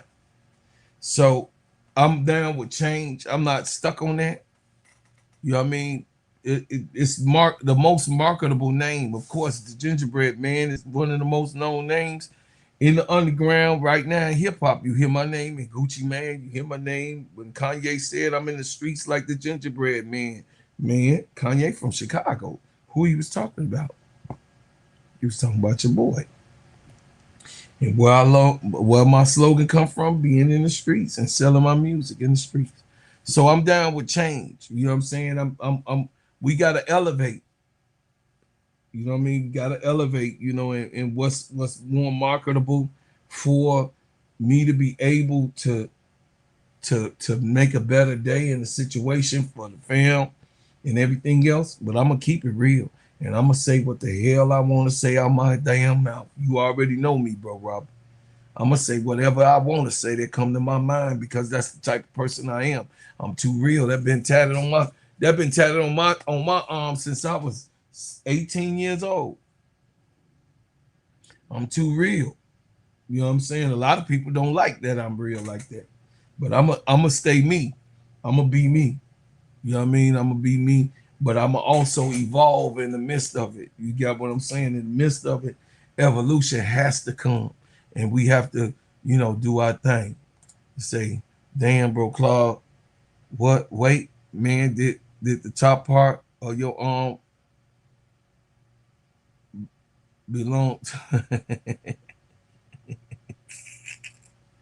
Yeah, man, I got a lot of history on my arms. I'm tatted up. Bang, there go the Gingerbread Man right there. I'm tatted up. Y'all just didn't know. Y'all don't be knowing that stuff, man. Cause you know, I got to have the nice guy image. I've been in trouble a lot. You know, people don't know me. You know what I mean?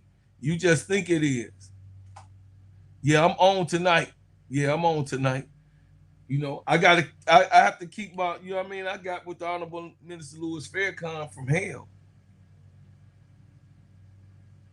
I came from hell, bro. So, yeah, I'm tatted up all over. T. Camilla, don't be surprised. Y'all just can't see stuff. I keep myself covered. And, you know what I mean? Because I changed my life. I changed my life around. You know what I mean? Some things that be going, this fugazi stuff that be happening on YouTube and all of these keyboard hustlers and all these people that be, you know what I mean, be trying to have beef on YouTube and trying to be all tough and stuff, man. Please, man.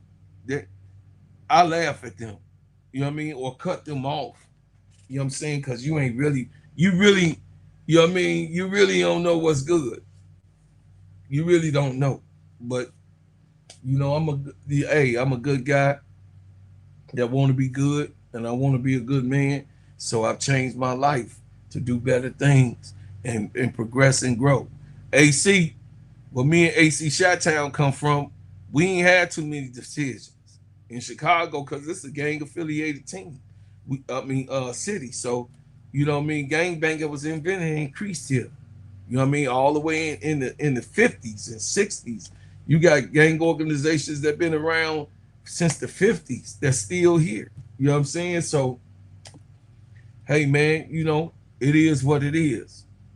And I'm gonna keep it street. I'm gonna always keep it good. you know, with the people. I'm going to treat the women like they're supposed to be treated on this channel. And anything that I do, there's no nation that can rise above this woman. And women run the world. I'm just being honest with you. Because y'all the mamas. We just the daddies. In the Holy Quran, the Prophet Muhammad said, love thy mother, thy mother, thy mother, then thy father. That's in the Holy Quran. So, hey, man, it is what it is. I love y'all, man. I got to get out of here. Listen, I've been on here 2 hours. I supposed to been over here an hour and a half because of Big Girl. Big Girl, you get me in trouble all the time. Tired of hanging out with you because you just get me in drama. I leave as I came, family, with another banger. Roll out, get it off my chest. The Chicago. And if you ain't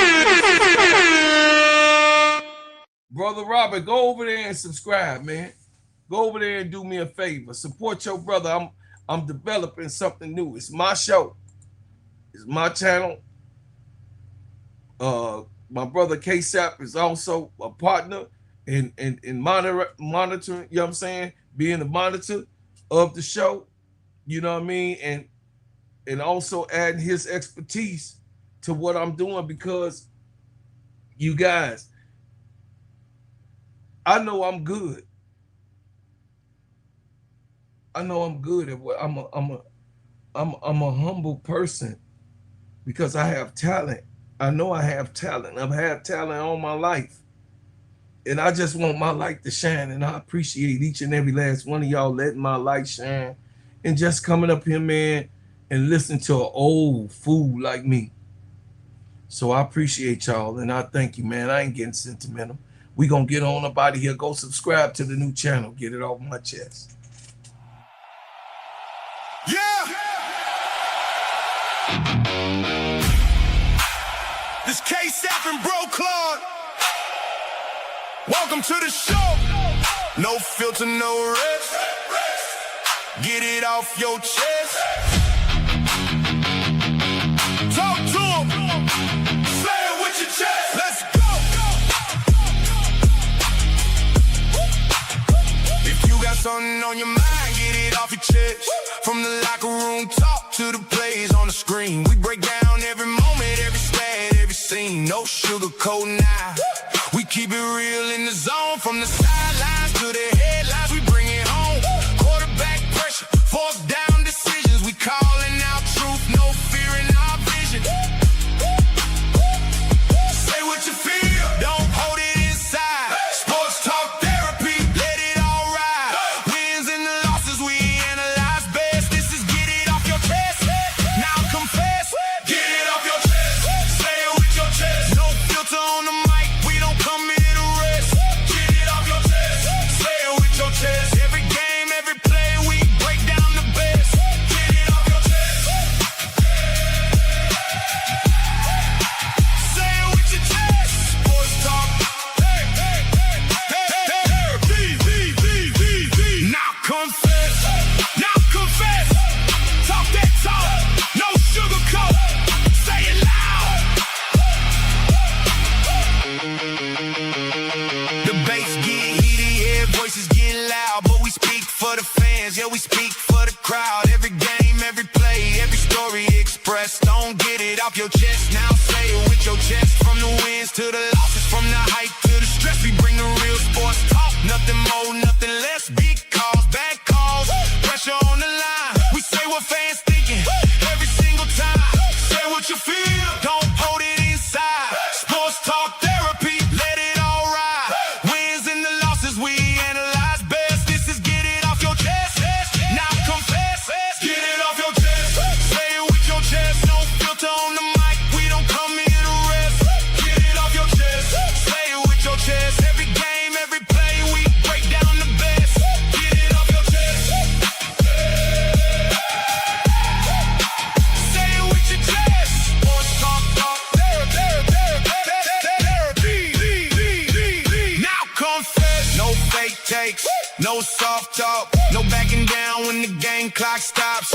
Fans in the chat, everybody locked in. K-Sap and Bro Claw, let the show begin.